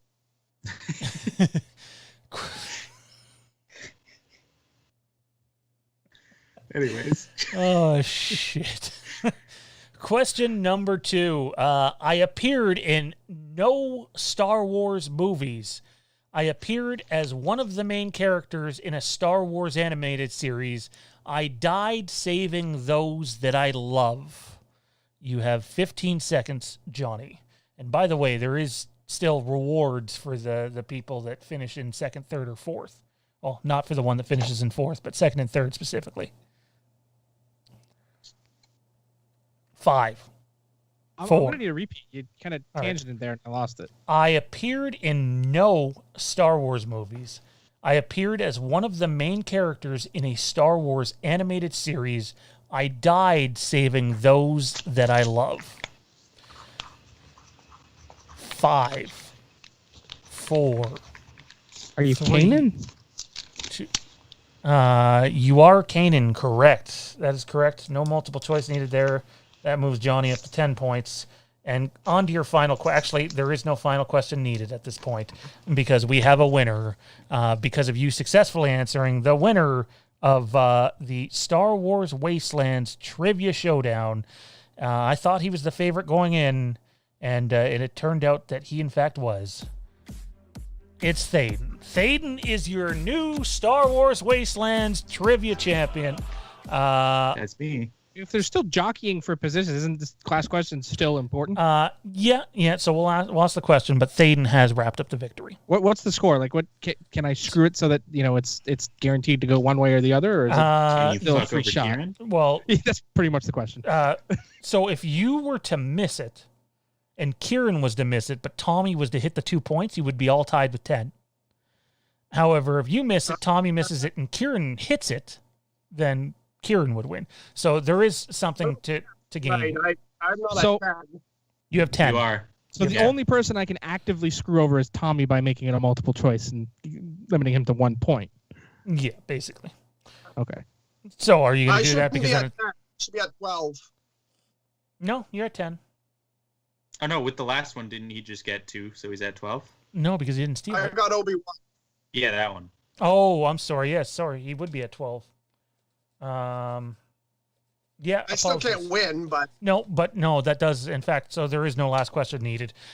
So we have Thaden taking the win, Kieran second, Johnny third, and Tommy fourth. I could tie for a second. Well, that doesn't really matter. We just needed second and third, because next week here on the Star Wars Wastelands Trivia Showdown, it will be Johnny versus Kieran.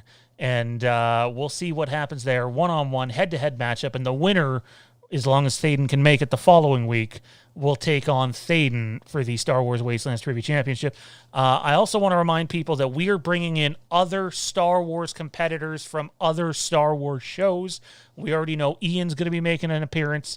We know Zach Arnold will be making an appearance at some point, and some other people will be coming on too.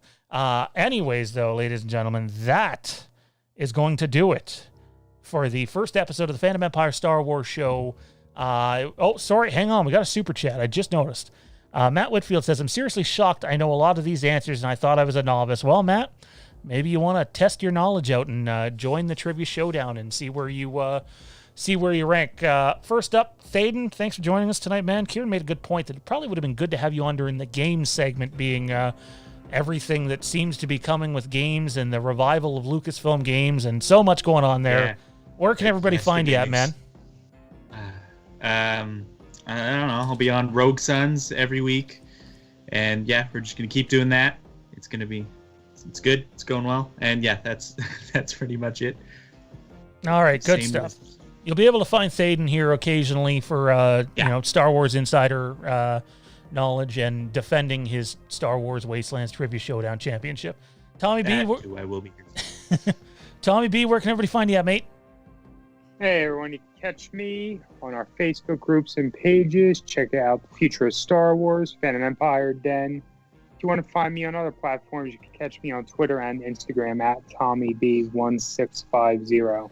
By the way, Tommy, don't be too critical over your handwriting. Look at mine. That's pretty bad. That's some terrible chicken scratch. Mine's terrible, but I'm confident when I say Johnny's is worse. So, all right. Johnny, where can everybody find you at, man? Here, there, and everywhere. You're everywhere? That's right. Wow, who's the whore now? No, I'm kidding. All right, you can find Johnny on this well, I mean, you can find Johnny everywhere apparently, so be on the lookout. And Kieran, where can everybody find you at, man? I don't know. You know where you can find me? You can find me in March on my Rick and Morty YouTube show that's going to be on Fandom Empire. Awesome. I would say I can't wait for that, but since I'm going to be producing the first probably month or two of that, I'm going to just have no idea what the hell you guys are talking about, and I'll try to keep up to the best of my ability. So there you have it. That is the first episode of the Phantom Empire Star Wars show. If you want to leave us some feedback, don't forget to comment in the comment section, or you can find us on Facebook, either the Phantom Empire page, or you can join the group, the Phantom Empire Den. You can check us out on social media. Instagram and Twitter is at FandomEmpireNow. And for Thaden, Karen, Tommy, and Johnny, I am Sean. May the Force be with you, and we will see you next week. Congratulations, Thaden. You are the Star Wars Wastelands Trivia Showdown champion. Can we champion. Can we change the name of the show to Star Wars? Star Wars? Star Whores? Star Whores? I mean, Johnny would probably be up for that. All right. Not with you guys on it. Later, you Star Whores. Good night, everybody.